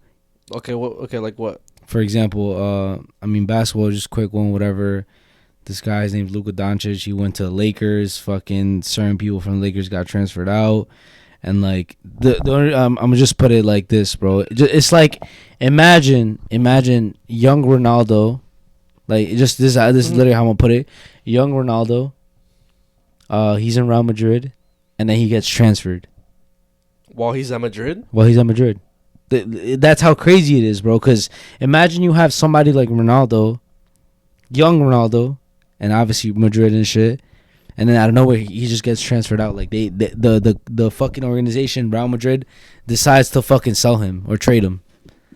Nah, that's crazy, bro. That's literally what happened in the basketball world and shit with that specific player and shit. What? Yeah, something like that. And now, for example, like, and then the football, soccer, whatever. Shout out to the Mexicans and shit. Santi Jimenez. Oh yeah, this time it's just the battery. Is in AC Milan. I seen that shit. Hold on. The way you said it, AC Milan. Wait, how do you say it then? AC Milan. Oh shit. It's mad funny when sometimes when you say certain people's names, you like look up. How do you say Luka Modric? Luka Modric. It's Luka Modric. Anyways, I seen that, bro, and it's fire. On his debut, he scored a goal, and it was he got an assist as well. Yeah, exactly, and they won 2-0. He was basically like one of the main reasons why they won. Yeah, bro. So I'm proud of him and shit. Obviously, there was a lot of doubters, a lot of haters and stuff. Yeah. For those of you who don't know like anything about that shit, basically, bro's a young star.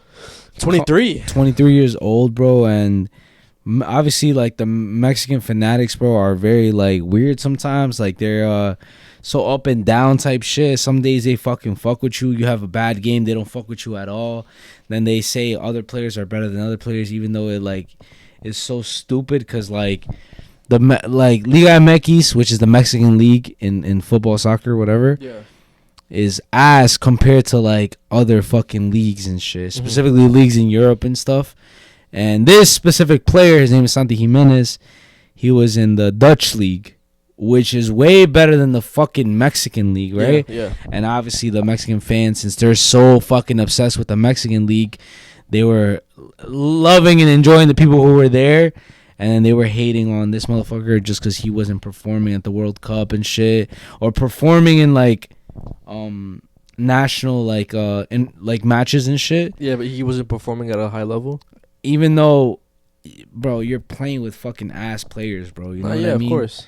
So whatever. But now he was shining over there, and now he's getting opportunities, bro. And I feel like it's always valid when like a Mexican player, like gets put in like a good ass team, bro. And right now they're valid, bro. Yeah, they're a valid ass team, bro. They have multiple people, fucking Pulisic, Rafael Lau, and then what's the other guys? João Felix, I think. Yeah. That Portuguese? Yeah. Both of them are Portuguese and shit. And then they have the Walker also. Okay. Bro, they're a fucking valid ass team right now. And even before Santi Jimenez joined AC Milan, he scored the, I don't know if it was a hat trick or it was just a double goal against Bayern Munich. Yeah, that's what a lot of people were talking about as well. I'm pretty sure that's the reason why. I didn't put it down so you can see it. That was the reason why like AC Milan wanted him in the first place. Yeah. So I mean, shout out to fucking him, and then also the boxing world is getting a lot of like talk because you mentioned the fight coming up. The Canelo might fight Crawford and shit. If you guys know boxing and stuff, but not even just that, Canelo might fight Jake Paul. That was fake though. I mean, some people are saying it's fake. Some people are saying it's real. I mean, but it's just in the fact that it's even in the talks, bro. It's kind of crazy. I don't think it's real though, cause I seen a video of Canelo being like, only fight real fighters, professionals. Yeah, don't listen to what you guys see on the media. I only fight real fighters. We stand together, something like that. So I'm pretty sure he was basically just beating the Jake Paul. The fight. allegations. Yeah. But I'm pretty sure the Crawford fight might happen though. Well, a lot of shit's going on with that. I mean, I don't really got nothing else to say. I just know that shit is crazy right now. Well, I do know La Liga's getting hectic right now. It's a battle between Real Madrid, Atletico de Madrid, and Barcelona. Right now, well, today, Atletico and Real Madrid had a game. They tied. Real Madrid still up top, 50 points. Atletico, 49 points. And then Barca in third place with 45 points. But this whole thing is just crazy, bro. It's crazy how Barca started with a 9-point lead. They lost it. And then somehow Real Madrid was like in a 7-8 point lead.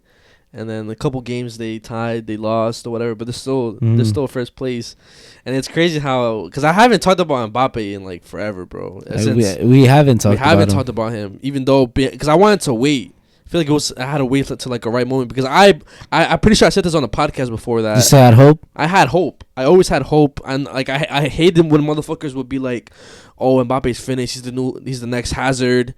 How are you 25 and you're already like a flop, this and that? But people don't realize that he just had to adapt. He was probably going through some shit, and he literally said in an interview, like I think it was in an interview that he had in Qatar. I was in a little rut for a while, but I'm gonna show the world why I'm the best player in the world. I'm gonna show everybody like what's up. And ever since that interview, he's been scoring a goal in every single game. Every single game. That's so fire. And I'm happy, bro, because again, I've wanted Mbappe to come to Madrid for a long time, and he's been doing good. He's proving haters wrong. He's been scoring golazos. Today he was the reason why we even tied the game. Even though we should have won because they gave like a fucking a penalty that wasn't even deserved. But overall, I'm hyped for Real Madrid right now. I think I believe I saw something about them taking Ancelotti out after the season because, again, you know how fans are. Whenever the team's doing bad, the coach out, certain players out. But for right now, it's looking pretty good. But at the same time, it's looking pretty scary because of the Champions League, the group that we have. We're literally in line to play with next Manchester City. Oh my gosh, bro! It's like all the odds are against Real Madrid, bro. It's so annoying. Shit's fucking crazy, guys. Like I said, bro, the sports world is going crazy. If you guys fucking watch any of them, bro, you guys know exactly what the fuck we're talking about.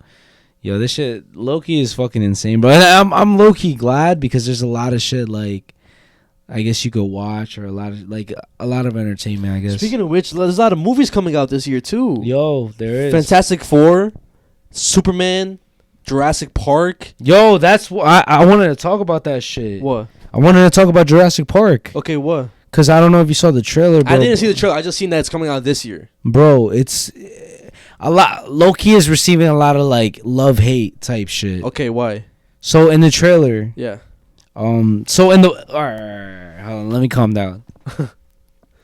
So, I'm going to show you the trailer. Okay. But you're going to see something and you're going to kind of be like, what the fuck? Okay. But I'm going to show you the trailer. Is this a teaser or is it like an actual official trailer? I think it's the official trailer and shit. Okay. Let me see, Jurassic Park. And I actually I don't know why I haven't mentioned it to my brother and stuff, but I want to go watch it. These dinosaurs were too dangerous for the original park. Please don't say they're raptors. They're raptors. The worst of the worst were left here. Come on! Duncan!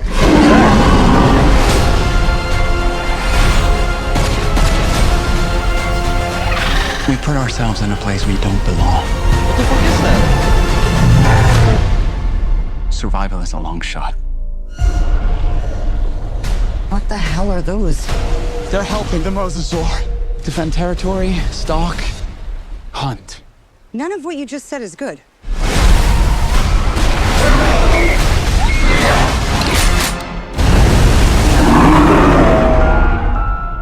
Wait, what the fuck was the weird looking dinosaur? And that's the reason why it's getting a lot of love-hate shit. Why? Because people are, like, loving it because in the novels, yeah, there was a dinosaur who was basically like I think it was a hybrid of multiple dinosaurs. Okay. And I think it's that dinosaur. I think it's called like Dinosaur H or some shit like that. Okay. But it's basically a reference to the novels. But people are saying, like, why the fuck does it look like that? Like, at this point, it's not even dinosaurs anymore. It's just fucking monsters. The director got basically inspiration from, like, a monster in Star Wars. Okay. A T-Rex. And a xenomorph. You know what a xenomorph is, right? Isn't that the alien? The alien shit. So that's why it looks like that. Yeah, it's basically a T-Rex with, like, 4 arms or some shit. Bro, yeah, so like it's not like a regular dinosaur and shit. Low-key, it looks promising. It looks promising. That's what I'm saying, and like I mean, I feel like I would want to watch. I would want to watch it. I'm not gonna lie. I would want to watch. I would want to watch this more than the previous Jurassic Park, the one that had like the cameos of the old dinosaurs and shit. The OG cast, yeah. Because even though it's the OG cast, but I feel like that was just like a cash grab. But I feel like this is it's something new and shit. Yeah. So I mean, it's getting a lot of people talking about. What about Fantastic Four for you? I've seen a lot of people hating on the thing. I saw that too, bro. I mean, I don't understand the hate. I don't either. I feel like I only understand it a little bit because at points it looks like cartoonish-y, like okay, like it like you could tell like it like looks like, for example, you see how Sonic looks? Yeah, like he looks like he wouldn't be in like real life, if you know what I'm saying, right? Yeah. So like the thing, he doesn't look like how, for example, remember Fantastic Four, the old one? Yeah, of course. How like the thing looked practical, like more practical and shit. This one looks a little bit more like CGI and stuff. Yeah. That's the only that's for me like why I would like the hate, but people are just saying how like he looks stupid and shit, even though he's comic accurate. Comic accurate, yeah. Yeah, I think people are just so used to the old movie. They're blinded by nostalgia And I personally think the CGI looks pretty good. Again, it could be unfinished, so they had time to like fix the stuff? CGI. But I think it looks pretty good. I'm excited for it only because it doesn't look like, when I saw the trailer, it didn't scream Marvel movie. It looked like an actual just different good movie. I know what you mean. Yeah. Yeah, like, hell yeah. because whenever we see these Marvel trailers, oh yeah, it's a Marvel movie. Like, oh, it looks like it's gonna connect to this, but this doesn't look like it's connected to anything. It's like, because obviously, for the people who don't know, this Fantastic Four takes place in like the 60s, I believe. Sometime in like the 1900s or whatever, and obviously you can tell by like the way the cars look, the way they're dressed, and they're completely separate from our 616 Marvel universe. Yeah, different. It's a different new universe. Yes, and somehow, some way, that universe is gonna die off by, I'm pretty sure, Galactus, which was teased in the trailer as well, and then somehow they're gonna be put into our universe that we're I think there was a reference to the fucking Marvel universe and shit. I saw like, oh, I had a dream or some shit like that. I think I think it's because he's Mr. Fantastic. You talking about him? Yeah, Reed Richards. Oh, I think it's because he's trying. Right, I think what in like his chalkboard, he's trying to do the same shit like the multiverse shit, right? Not multiverse. I think it's just like, discover another universe. I don't think it's multiverse though. But all I know is somehow that those people are gonna be converted, added to our universe, and I'm excited for it, to be honest. I think, and the cast looks pretty good and shit. Again, people were doubting it. I was never doubting it. I always thought it looks promising. I'm not gonna judge it until like I see it. Yeah, and it looks pretty good, bro. Again, even though I love Jessica Alba, that's my fucking crush. I think that's gonna be like a huge crush for like until I die, bro. I'm not gonna lie. Yeah, but the cast here, they look promising. They look powerful. They look completely different. The costume design, like their suits, look pretty good as well. So again, I just can't wait to see it. Yeah, fucking what's his name? Human Torch looks fire. Yes, his movement, the camera movement looks fire. Looks fire. Fucking Invisible Woman it is, right? What's her name? No, I know her name is Sue Storm. Invisible Woman. Oh, Invisible Woman? Yeah. Oh, but it's Sue Storm, right? Yeah, that's like her actual name. Yeah, yeah, okay. Susan Storm. Yeah. Yeah, Sue Storm. Okay. But it's Invisible Woman, and then Human Torch, obviously. And I saw that they're gonna go more in depth with Invisible Woman because she's mad powerful in the comics, and a lot of people said that they nerfed her in the OG Fantastic Four movies. Yeah. So I'm pretty sure right here we're gonna see more of like her fucking powers, because it's estimated that she's on par with people like Doctor Strange and Scarlet Witch. Damn, son. Yeah, bro. Yo, so this shit's about to get good. And I mean, also, Reed Richards himself is also like Mr. Fantastic or whatever. Yeah. He's also mad powerful. He is. Because bro, like, fucking, what's his name? You ever watched, what's that shit called? Rick and Morty? No, but I know what it is. Whatever. They took that shit from like the League of Ricks or some shit like that. It's the same shit with Reed Richards. Okay. They have like a group of a bunch of Reed Richards from like the whole multiverse and shit. Okay. Who has like it's like kind of like an association with a bunch of Reed Richards, a bunch of Mr. Fantastics and shit. And since they're so fucking genius, they're like basically a little group and shit. Well, so, bro's a genius, bro. You know what I'm saying? He has the ability to expand his body, make himself more muscular, fucking be mad stretchy. He's mad fucking strong. The freaks out there, like exactly. If you want to think about it like that, yes. I don't know if you guys have seen the memes about this shit. Like, cause bro, the Fantastic Four were getting a lot of like talked about a lot, also because of the game. You know the what's the shit called? Marvel Rivals. Marvel Rivals, and they got added to the game as well. And then how Sue Storm fucking looks, how she looks in the game, Invisible Woman, bro. She you know what I mean? She looks bad. Yeah, they make her like voluptuous, whatever. Yeah, and then they're like, damn, Reed Richards can handle all that. I don't think Mr. Fantastic can handle that. And then the comments bro, you do realize he can stretch any part of his body, however big he wants it to be, right? Do you realize that? They're like, Yeah, but whatever. I'm excited for the movies and shit. But also, if you guys ever wonder why the fuck I always comment on under people's pictures, M-A. Somebody. No, I just want to let people know, so then everybody else can start doing it as well. Oh, okay. So our supporters do it as well. Like a little insider. So if you ever see me say "Oma," that's basically, or "O-M-A," that's basically like saying like I'm surprised at something like "Oma," or if somebody looks good, I'm like "Oma," type shit. It's kind of like oh my god. Yes, but just not saying the "my gosh" part. You're so amazed that you can't even finish the sentence. Yeah, and that's how you're supposed to say it. It's "Oma," not "Oma." No, it's "Oma." Just letting you guys know, bro. But anyways, hope you guys enjoyed. Get your snacks, get your blankets, get your headphones, turn off the lights, get comfortable, and enjoy the show. And we're back, guys, from our regular scheduled break. Just enjoy this eerie music. I'm going first? Yeah. Oh shit. Oh, you want me to go first? Let's set the mood. Up to you, but I mean, I can start off first with a quick scary video, to set the mood.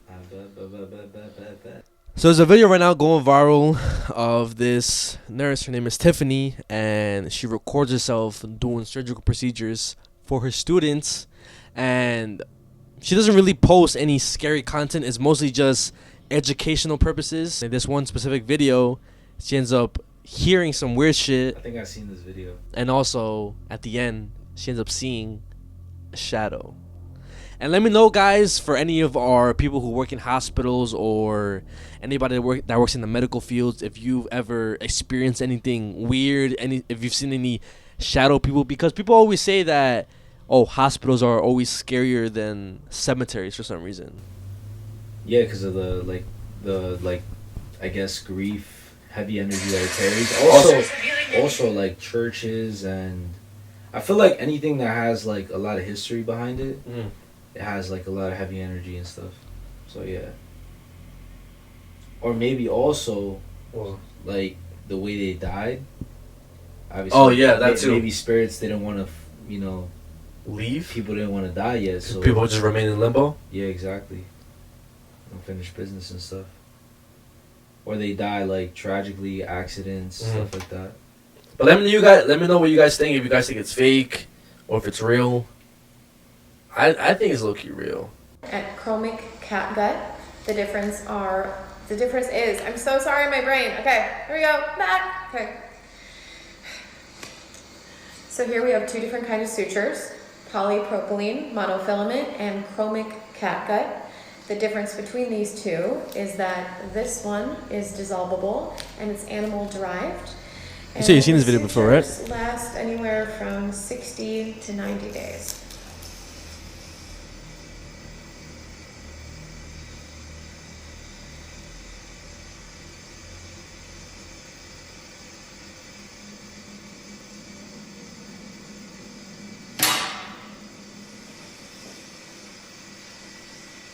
That nose wasn't her. That nose wasn't her? Nah, I don't think so. Or maybe she dropped the little surgery she had.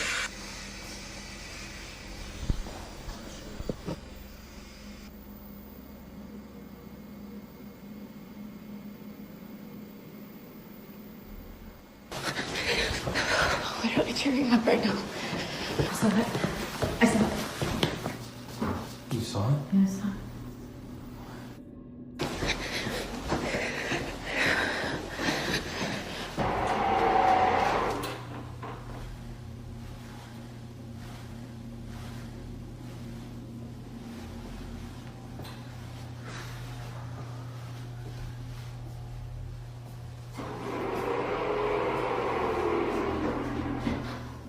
Can you please just show yourself?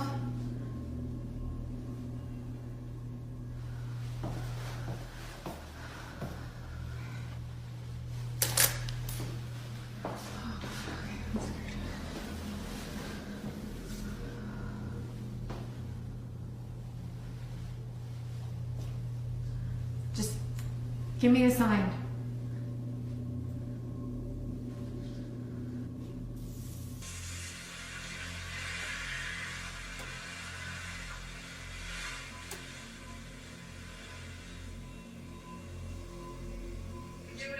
You heard that shit, right? Yeah, I don't know what that was.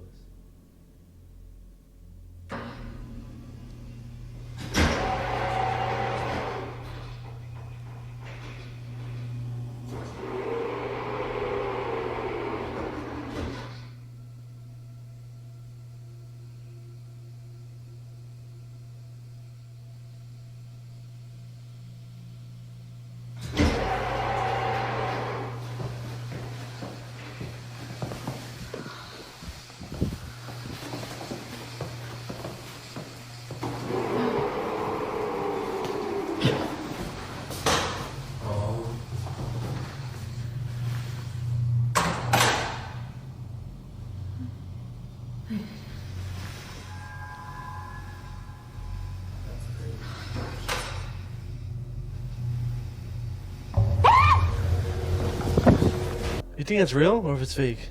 I mean, it looks kind of real. I'm not gonna lie. Like even from, I don't know why she would fake like her getting scared or like any haunted shit if she's not even like a scary like channel or whatever. And she's also in the medical field. I'm pretty sure they're strict about recording in hospitals. That too. Also, guys, it's mad weird because when she said, "Just give me a sign," we heard something here. Yeah, yeah. And also, this video reminds me of the video I showed you previously of it was like a guy and a girl and a woman in the hospital. It was in Mexico. Remember? It looked fake also, but the shadow looked exactly the same. Oh yeah. I'll pull it up for you guys so you guys can remember what I'm talking about. Es que te estoy enfocando a las boobies. Es que te estoy enfocando a las boobies.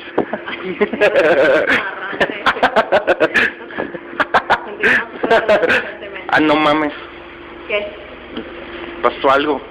¿Qué pasó? No mames. A ver, ven. No mames, pasó algo, te lo juro que pasó algo, Se mueve, se mueve. Vete a la verga. Yo no voy. No mames. Also the one with the ambulance, the guy. Oh, yes. And it's always, and people in the comments of this video, they always talk about how they always see or experience shadow people in the hospitals. Yo, if you guys have ever seen a shadow person or any shadow that moves that fast, let us know in the comments down below. Also, the fucking, that video with the garage. Which one? Like, it's like a haunted garage or some shit, and then it's like a shadow going back and forth inside the garage. It's like the garage windows and shit, and it's like just like flying and making like it looks like it's like flying. And Wasn't that the ambulance? No, it's inside like a fucking like a garage, bro, like a house garage. I don't remember seeing that. Yeah, I think Kickback Crew like talked about that shit, or they maybe they showed us that video, but I remember that video and shit. There's this video going viral on TikTok, right? Okay. This is guy, his name is Josh. Mm-hmm. And I'm gonna show you the TikTok first, and then I'm gonna give you an explanation of why it's going viral or what exactly happened in the story. Okay. Oh fuck! Forgot I have to do it through the tablet because I don't have TikTok on my phone. GG's. And basically, like, it's his encounter with a possible serial killer. What the fuck?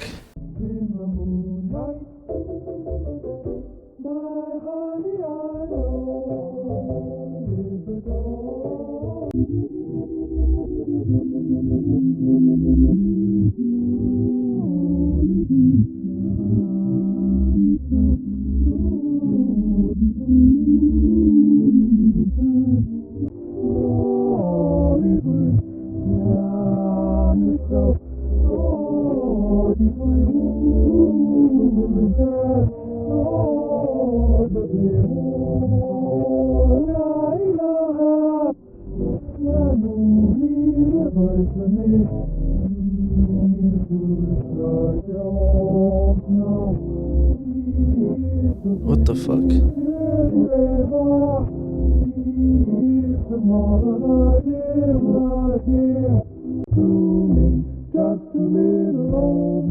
So basically, he goes on and explaining the story, detail. So during 2019 to 2022, this guy Josh, he was doing a lot of real estate photography. Okay. Specifically in Ohio, Cincinnati. and he got obviously a job, right? And he would take any kind of job. It didn't matter what type of house it was. What he was just trying to do as many houses as possible. And this one was a daughter who her parent had recently passed away, so she was trying to sell the house and obviously try to hire him to get some pictures to upload to try and sell the house, right? Okay. So just keep in mind it was a daughter, right? It's a girl. He arrives to the spot, to the house, and he's on time, everything. But the girl isn't there, but there's a guy there. He's just outside of the door. He kind of says hi to him, this and that, and he's like, "Oh, I was supposed to meet a girl and stuff, right? But who are you?" And he goes on and says, "Oh, I'm a friend of the guy who passed away. I'm a friend of a friend, basically. Okay. But I could let you in, though." Yeah. So they go inside and he starts taking pictures. You know, he starts doing his job, starts taking pictures around the house, one room first, then the next. But he noticed that with every room, with every picture that he was taking, the guy was getting closer to him. And at first he didn't find it creepy or anything like that. He just found it annoying because when you're working, you kind of like want to be left alone. You want your space, right? Yeah. So the guy was getting closer and closer and closer to the point where he like said it. He's like, "Oh, like I just need some space. Like you're getting a little bit too close," right? So right when he thought he was done, he was about to finish everything. He just had to do the outside of the house. The guy mentions, "Oh, there's a basement, and I would like for you to take pictures of the basement." Okay. Then Josh is like, "Oh, is it a finished basement? Because we don't take pictures of unfinished basements, right?" And he's like, "Oh, it's not finished, but I just want you to take pictures anyways." So he's gonna go. He starts basically. He shows him the door to the basement. He starts heading down, but halfway down the stairs to the basement, he realized that this guy is on his ass. Like he's literally right behind him and shit. And he feels mad uncomfortable and stuff. So he turns around and he's like, "You know what? I don't think I'm gonna do the basement." Okay. He's like, "But why? Just do it. Just go downstairs." He's like, they look at each other for like 5 seconds, like mad awkward and shit. And then he's like, "You know what? I'm not gonna do it." And the guy looks like he got a little tight. And he had his hand behind his back and shit. Like he was gonna pull out a weapon. Who knows what he had, right? And then he decides to basically like say, "I'm not doing it." He like literally in this narrow ass staircase, he instead of him moving out the way, the guy, he just kind of goes like this so he could pass right in front of him and shit. So he just fucking like kind of dashes out of there. And he's like, "You know what? I'm done." He starts grabbing all his stuff and shit. And he takes the pictures of the outside because he still wants to get paid for the job, right? He finishes doing what he's doing. He grabs his stuff. He's putting it all in his bag. He gets to his motorcycle. But then he realizes that he doesn't have one of the lens caps. Okay. He goes back to the guy. And he's like, "Oh, I forgot my lens cap. Did you see it?" That's when the guy's like, "Oh, I think you might have left it in the basement." But he's in his mind, he's like, "I was never in the basement. I only got halfway down and I didn't put any stuff down there. So this is obviously weird." After that, he just left. Some time passes and then the girl or the real estate people start calling like, "Oh, like, are you going to come and take pictures or not?" And then the guy's like, "Wait, but I already took the pictures. Like, I'm about to upload them right now. Like, what are you talking about? I already took pictures. Some guy who was a friend received me at the door." And then they basically explained that the girl was not expecting somebody there. She was the one that was supposed to let him in, and nobody else was going to let him in. And she didn't let nobody know to let him in. So they didn't know who the guy was. He didn't know who the guy was. And still to this day, to them, it's a mystery of who the fuck that guy was that let him in. And what the fuck he possibly could have done to him in the basement.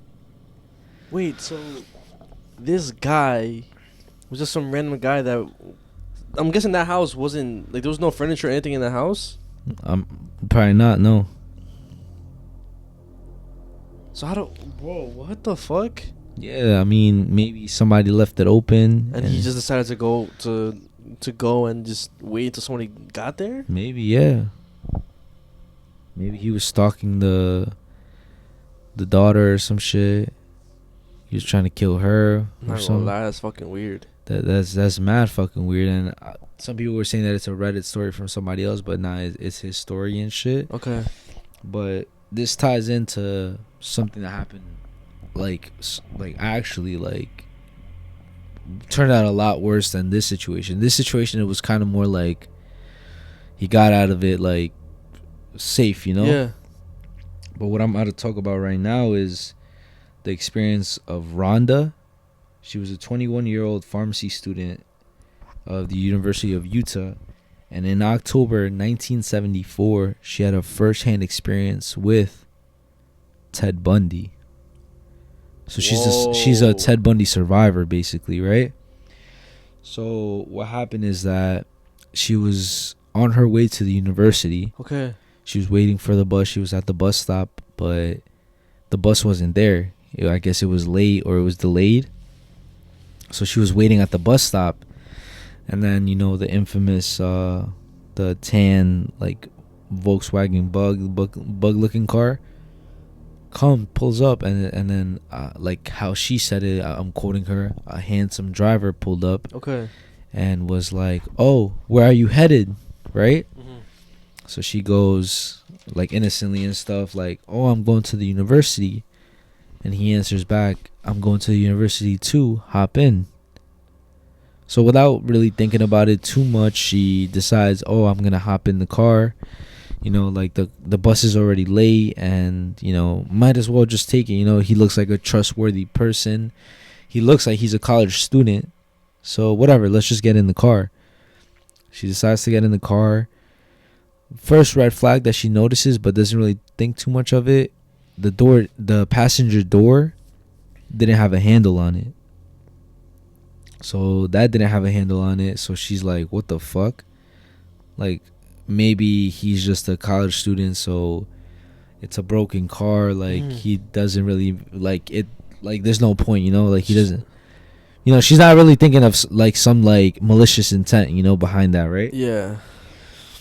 They're driving to university, but then he decides to take a detour, right? He takes a detour, and she notices right away. She's like, "Oh, this isn't the way to the college or the university. Like, are you going the right way?" And then he's like, "Oh, I don't know if you mind, but I have to make a quick pit stop or quick errand at the zoo, by the zoo." Or he said at the zoo, right? And then they drive, then they pass the zoo. And then that's when she's like, "Wait, I thought you were doing something at the zoo." And he's like, "I said near, not at." So she's like, "Okay, whatever." Okay. But she's already kind of, like, suspicious at this point, because, I mean, he's kind of, like, flip-floppy with what he's saying. He's not, like, saying what the fuck it is. And then he keeps driving, and he's basically getting to this part where it's kind of like a park. Yeah. And he's about to park there, so there's a bunch of trees. It's not, people can't see you there, basically, right? Is it like the woods? Kind of. And she's thinking maybe he's about to try try to have sex or try to make out with her, right? And it's gonna have to be awkward because she doesn't want that. But then out of nowhere, they stop. He shuts off the car. He kind of inches closer to her and then whispers in a low voice, "You know what? I think I'm going to kill you." And at first she was kind of like, maybe he's joking. He has some sort of weird sense of humor or something. She's like still giving him the benefit of the doubt. Yeah, I mean, because you don't want to think like that you're about to fucking get killed, right? And then out of nowhere, he just starts choking her, and she still thinks it's like a weird sick joke, right? But then he, like, starts, like, actually fucking choking her, bro. At this point, she basically goes unconscious. She knocks out. She wakes up on top of a park bench, right? And he's basically waking her up. You know when, like, you're knocked out and somebody slaps you awake? Yeah. That's basically what's happening and shit. And he's basically like playing with her, bro, on some I have the power to kill you, because he's choking her in and out of consciousness. Like she woke up, then he started choking her in a different way. She fell unconscious. He keeps waking her up. Like, he does that a couple times, like a good 5 times. And then he starts saying like some crazy shit to her, like, oh, like, how do you want me to choke you? Like, this way? Do you like it this way better? Oh, don't die on me yet. You don't want to miss the best part. And then that's when he obviously, you know, like, abuses her and shit. Yeah. He starts looking for something in, like, at this point she's done. Mm-hmm. She gives up pretty much. Like, she feels like she's gonna die, so she's not really fighting. And then he finishes that. She's on the ground at this point, and then he starts like rustling inside his car looking for something. Mm-hmm. I guess maybe he was looking for a weapon or something to, you know, kill her. And then she said that she got a rush of adrenaline. She ended up jumping up, and then she started running, but she didn't run too far because her pants were like at her ankles. Mm-hmm.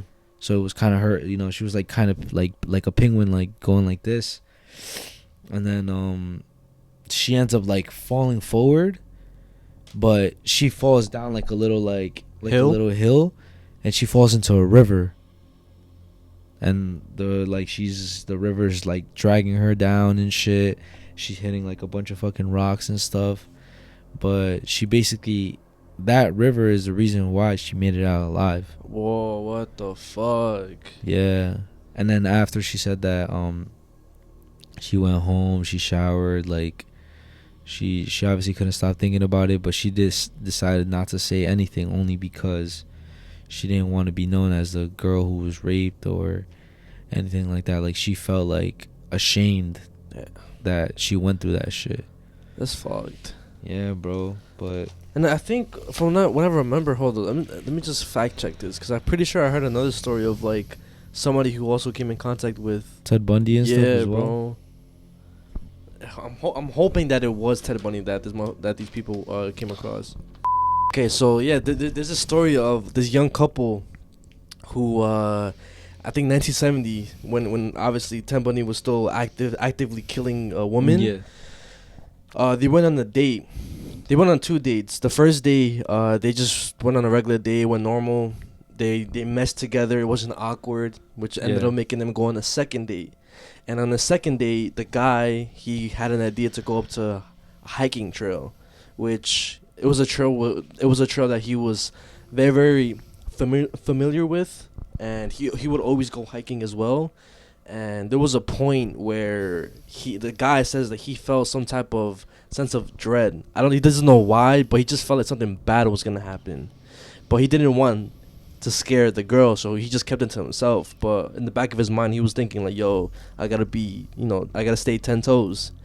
So as they're continuing the trail, whatever, it's going pretty good. They go pretty far, and then at one point, and it's nighttime at this point. At one point, the guy, he ends up stepping on something, but he doesn't look down. He gets that sense of dread. He doesn't look down. He just kind of jerks and like holds his date's arm or whatever. And at that point, I think they just like leave the forest because he just didn't want nothing to happen. And then a year later, they end up getting married. They're sitting home watching TV, and on the news there's an interview of Ted Bundy saying, "I almost got caught one time, which was when I was in the forest, and this guy had stepped on the body of a girl that I had just killed." So if he would have looked down, he would have saw a body that Ted Bundy killed, and probably could have, came firsthand. They could have seen Ted Bundy, but they didn't. He was actually just hiding in the bush because he heard them coming. Yeah, bro. Yo, what the hell? Yeah, bro. It's a true story. Yo, and the thing is like a lot of the victims who escape or they come firsthand in contact with the serial killer and shit, they feel guilty afterwards for not helping or not coming forward or not they say like I'm the reason why he ended up killing more people. Yeah. But which is it's not the truth, because motherfuckers would have killed whether they would have gotten caught then and there, or it's not their fault and shit. Not yet, because there's multiple serial killers that when they get caught after they they get still out, they still do it. They still end up killing people and shit, Yeah. bro. Like, damn. And they do say like, you might come across serial killers and shit in your lifetime, and you might never know. Nah, that's a fact. So, damn, low key fucking scary. I do have the interview, guys, for it's low key sad as fuck and kind of traumatizing the way she describes it and shit. You could tell she's like, it's just like OD. Yeah. He placed his hands around her throat just to throttle her into unconsciousness so that she wouldn't scream anymore. It's crazy. These serial killers are something else, I swear. Alright, so I'm going to show you a video before I talk about what I'm going to talk about. But Yeah. this is a video that a woman filmed before she actually went missing. Oh, It's like her last ever recording. And there's a little backstory, quick backstory. Her name was Susan Powell, a mother of 2. And she was basically recording this video to document her assets that she has, because her and her husband had a rocky relationship, and she had a feeling that something bad was gonna happen. Like that he was probably gonna end up selling her assets, like she says. And also he had like a spending problem. He was like hundreds of thousands of dollars in debt with the bank and stuff. Oh no. And I'm gonna just show you the video, and you can kind of guess what's probably gonna happen after. This is me, July 29th, 2008. It is 12:33 Mountain Time. Covering all my bases, making sure that if something happens to me or my family or all of us, that our assets are documented. Hope everything works out and we're all happy and live happily ever after as much as that's possible. Charlie, say hi.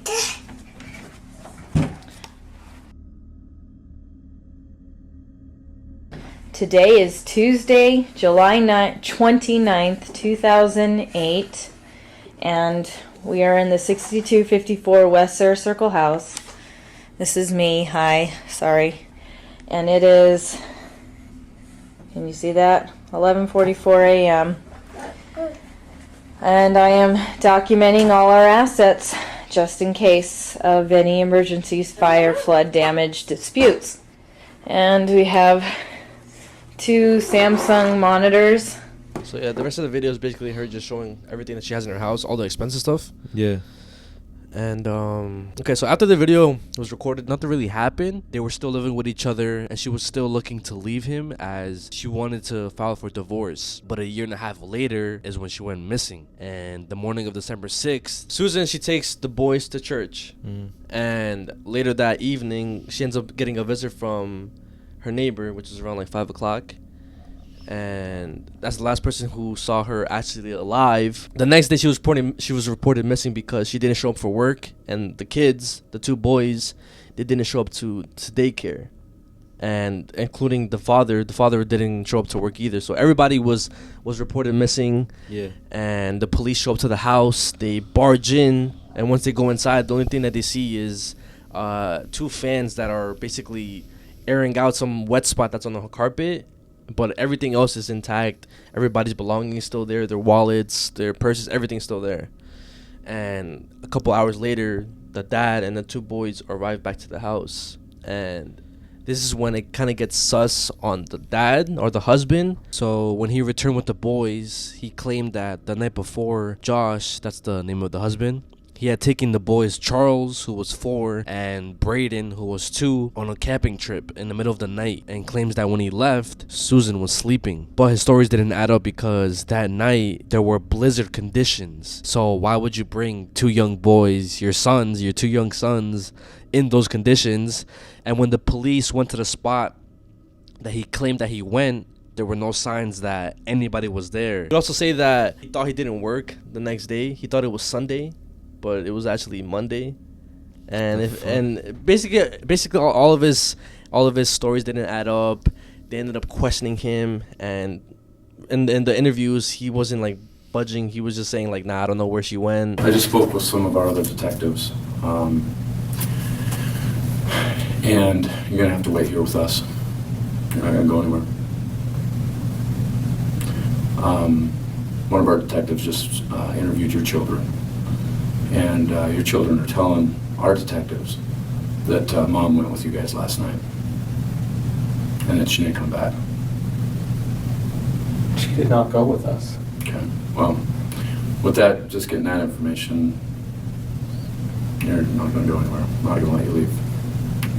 I'm going to detain you. You sit right here. If you want a lawyer and you want to talk, or you want to change your mind and talk, or take a CBSA test, then we can do those things. But And now with that in mind, They know that she didn't go with us. well, here's the thing. Kids are very honest. That's one thing I've learned in the years of doing this job. That when kids talk to us, we'll listen because they're honest. And they never lie. They don't make things up. So if they're saying they were with you, they were with you. Okay? I mean, she was with you. So I have to believe the kids. So now it's going to be up to you if you want to help us find her and help us get to the bottom of what really happened here. That's what we're here for, okay? We're going to find out either way, with your help or without your help. I honestly don't need your help. I feel confident enough in my investigation and his investigation and everybody else involved. We have great detectives in this department that will find out what happened. We'll get to the bottom of this with your help or without your help. So I want to give you the opportunity to help us and tell us what really happened. Because you're the only one that knows. Nothing that happened. She was not with us. And if my kids said that... So your kids lie then? Do your kids lie? Sometimes they do. I mean, if they said that she was with us, they know that's not true. So if they And if they said that she was with us, then I guess that would put her out in the at Pony Express. Okay, and that's my concern. And then they end up interviewing the little boy, and he basically ends up saying how, oh, mommy was with us, like she was with us, but she didn't come back with us. She didn't know why. He didn't know why she came back. She didn't come back with us. Oh nah. And you already know, like, kids, they don't lie. They dead ass tell the truth, bro. Yeah, that's exactly what he saw. So your mom stayed at the park. Where did she stay at the park? Do you know where? She stayed at the National Park. Do you know where at the park? No? No. My mom stayed where a crystal park. Say weeks after she disappeared, he ends up telling one of the carers in the daycare that mommy's dead. Like, he admits it fully, mommy's dead. And then a couple months after that, her younger son, the 2-year-old, ends up drawing a picture of a car and 3 people and says that mommy's in the trunk. And now this is when everything just, I guess, escalates even more, and then more stress is on the husband, his brother, and the husband's father. The police end up investigating Dad's house, and then they come across pictures of the mom, Susan, that the dad had. So he apparently had some fucking sexual infatuation with her. Like, he had multiple pictures and videos of her, recordings of her. And after that, the husband loses custody, ends up going to Susan's parents. But the husband still has visitation rights. And now this is when the story basically ends and, like, everything gets fucked. There's a time where I think 2 years later, CPS they bring the kids to the husband, and they run inside, but then he closes the door on the CPS worker, basically not letting her inside, and she ends up calling 911, basically explaining what happened, and out of nowhere she ends up smelling gasoline coming from the house, and then a couple minutes later the whole house basically explodes. So he ends up,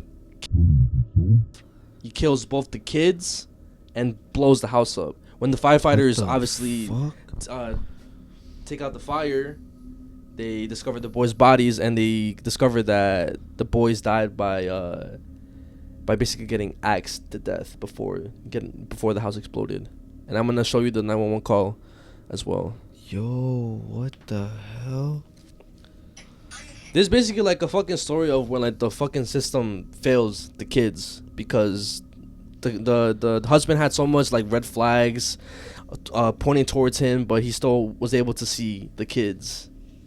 Bro, what the hell? Hey, I'm on a supervised visitation for a court-ordered visit, and something really weird has happened. The kids went into the house, and the parent, the biological parent, whose name is Josh Powell, will not let me in the door. What should I do? What's the address? It's 8119, and I think it's 89th. I don't know what the address is. Okay, that's pretty important for me to know. Sorry. Also, another thing that's gonna get you triggered is the fucking operator. He's acting like it's not important. Just a minute. Let me get in my car and see if I can find it. Nothing like this has ever happened before at these visitations, so I'm really shocked. And I could hear one of the kids crying, but he still wouldn't let me in. Okay, it is one. Oh, just a minute. I have it here. You can't find me by GPS? No. That shit's crazy. Okay, it is, oh, I still can't find it.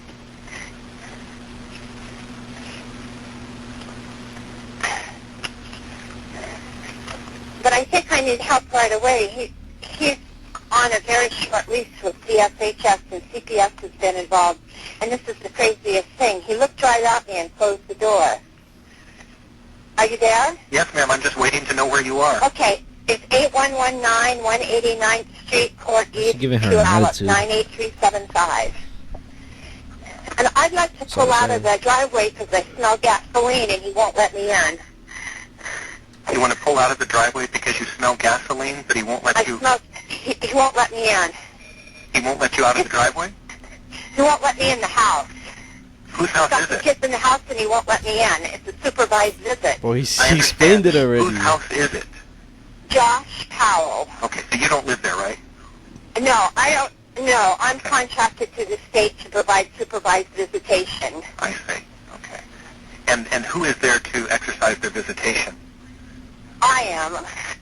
And the visit is with Josh Powell. And who's And he is the husband that I supervise.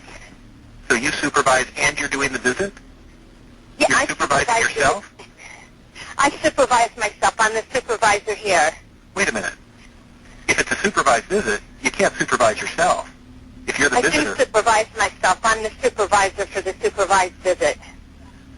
Okay, well, aren't you the one making the visit? Or is there another I'm the parent one. that you're supervising? Where's the fucking urgency, bro? I'm the one that supervises. I pick up Why the is he kids with worried their about that right now, grandparents. bro? Does he not? And then who visits with the children? Josh Powell. Okay, so you're supposed to be there to supervise Josh Powell's visit with the children. Yes, that's correct. And how did... And he's the husband of missing Susan Powell. How did... This is a high-profile case. How did he gain access?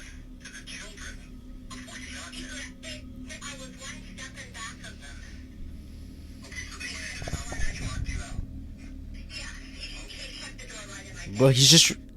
Yeah. Bro. That literally goes on for the next, like, 7 minutes, bro. This fucking phone call is 10 minutes long. And it's just a back and forth of them. Yes. Well, the operator not understanding what the fuck is going on. She explained the whole situation in the beginning of the conversation. Like, there's a She's video. there with CPS on supervised visit, and the guy's not letting her in and shit. Bro, it should have just been like, where are you? And is it like, do you think the kids are in danger, or what is it? Like, should we head over there? Like, you know what I mean? Yeah, bro. The And then fuck? look, this is how, like, the house looked from the outside point Oh of view. my goodness, bro. The other guy's worried about who's a supervisor and a supervised visit. Like, Bro. And then I do want to show you this video of like dad who gives off like a weird creepy vibe, bro. And I know it's gonna make you feel uncomfortable. All right, let's see. I feel like that whole family that she got married to, like, or whatever, like, is just sick. I just had what is probably the most erotic experience I've had in my entire life. I just hate to say it. I mean, of course, because I haven't had that many experiences, but Susan has been feeling ill. She had a cold. And I offered to rub her feet, to rub her toes, to give her some stimulation. That went on. I probably rubbed her feet, her toes, her beautiful feet. She has such pretty feet. Of course, everything about her is pretty beautiful. And I know she felt it. I mean, I know she couldn't have missed it. She's not naive either. I know from what I've read in her journals. That girl is not naive. When I started massaging her legs, I would have loved to go all the way up her legs, but I did do her calves because her feet were resting in my crotch, so I sort of rubbed her calves. She didn't seem to mind at all having me that close. I mean, I was close. I was touching her with my crotch. It's hard to remember everything I did. Man, I love that woman. She is so beautiful. I can't even get enough of her. Can't get enough of looking at her. She's so pretty. Bro, he's talking about his daughter-in-law, his son's wife. That's who he's talking about, bro. He was infatuated and in love with her, bro. Oh shit. There was also a point where like he ends up like confessing his love to her, but like she's like, yo, what the fuck, you're weird, bro. Like I'm your son's wife. Yeah, bro. What the hell? Yeah. Wait, that's it? Yeah, that's it. Oh shit. That's literally it, bro. They was never able to find out like where she was or anything, or she was killed. He definitely killed her. Yeah, it was probably like there was definitely something to do with like something planned with like the dad and his brother, because I believe the dad ended up dying from a heart attack after he got arrested, and after he got released, and the brother just committed suicide. Yeah. So what I'm gonna talk about next is there's a video that's going viral. Okay. Posted by this random account on TikTok by the name of Matias Mix Garcia. Okay. And he's in Mexico, right? Mm-hmm. He's just recording outside in the street, but he starts hearing a lot of dogs barking. Okay. And then they eventually start howling, and a lot of people are saying that he heard the Llorona, which I can't hear it in the video, but people are saying that if it's far, she's actually close. And if you hear her close, she's actually far. Yeah. And there's a comment down here that says exactly what I just said, and he commented back, "Oh, I heard her very, very far." Oh, nah. Because you can't really hear it in the video. It's really hard to hear, but this is the video. I heard it. Chinga tu madre. Otra vez. I think that's it, no? Because it is dogs howling. That's not a dog. Yo, I didn't.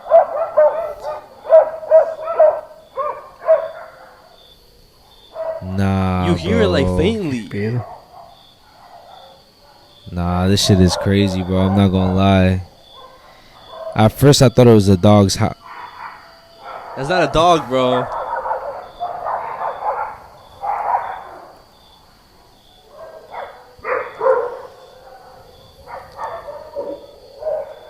Now it's just dogs.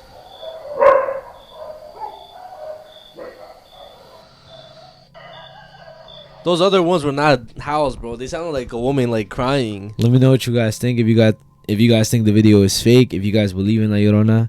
But honestly, I think it's fucking real. Only because it's just a random guy, and it doesn't really sound edited though. Like it's kind of faint. Like it's not like there's other videos where they're so like it's so obvious that they want you to hear like the Llorona, yeah, the Llorona and stuff. But this sounds like it's literally like part of the video, and it's very very far in the distance I and agree. shit. Even though you could probably still fake it with like adding audio to it, but from what I see, from what I hear, it sounds pretty legit. Yo, and y'all heard the dogs howling as well? Nah, hell no. All right, so the next thing I'm gonna bring up, right?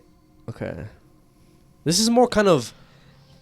It's not scary. Well, it depends how you see it. To be honest, Yeah. it's definitely eerie, and it's disgusting.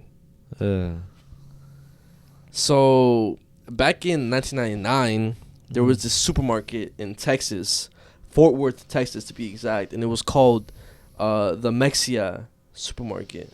I don't know if you ever heard about this at all. Never heard about it. Okay. So basically, it was your pretty standard supermarket. Obviously, you sold your meats, your dairy products, your produce, whatever.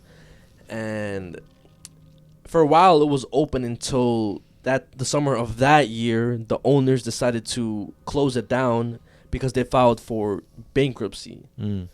And obviously, again, it's normal for places to do that. A lot of places do that. There's a lot of abandoned places here, like the theater, the famous theater that we used to go to. Yeah, they don't make money or something. They close down. But the thing is, 3 months later, the government or the people that I guess owns the actual building or whatever, they go to see the building, and they see that the owners, they didn't donate the food or anything to, I guess, the people in need. They just left everything there. So it was abandoned. It was kind of like if humans stopped existing and like the supermarkets were just left there. That's how the supermarket was.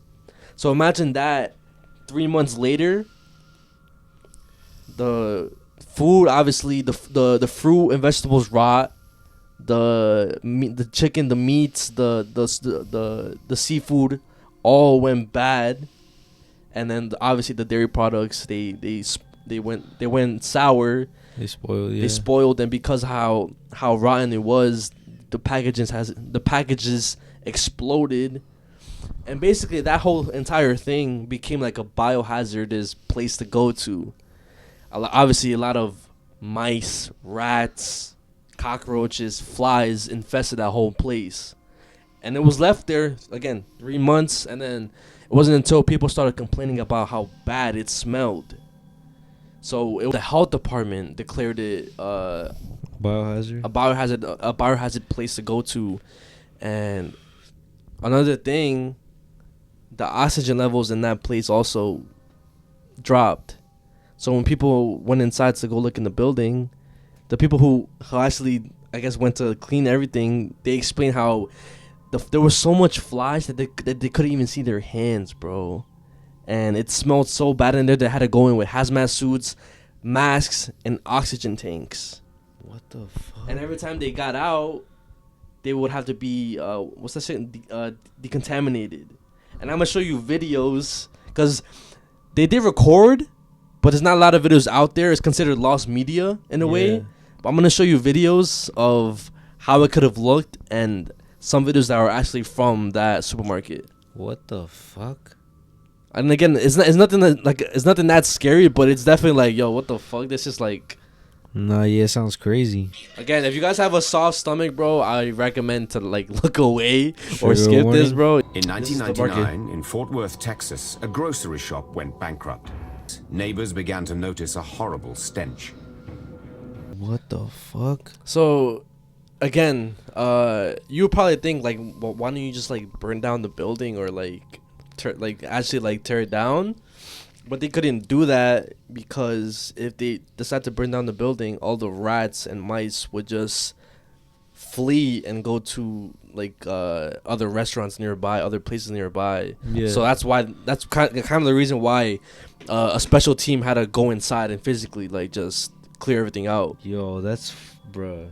The fact that I could only imagine the fucking smell, bro. The smell, just the bugs. Like I can, bro. Everywhere you go, you see any type of bug, a maggot, a cockroach, bro. That's fucking disgusting. And then also like, bro, nah.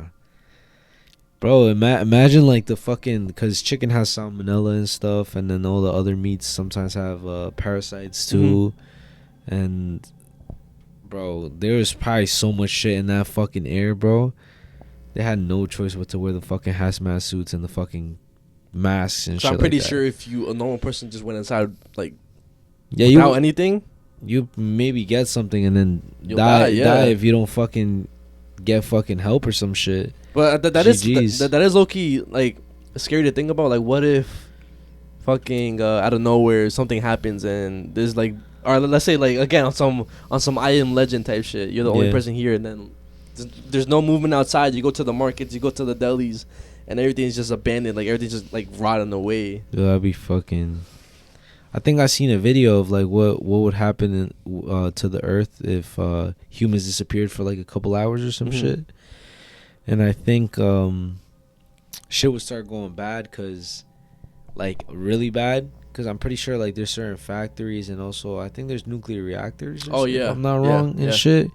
So if there's nobody to operate them or regulate them and shit, GG's. bro, a lot of fucking bad shit would happen, bro. Well, guys, that does conclude y'all favorite segment. Hope you guys enjoyed. But before doing the podcast, you already know Patreon shoutouts and yeah, supporter shoutouts.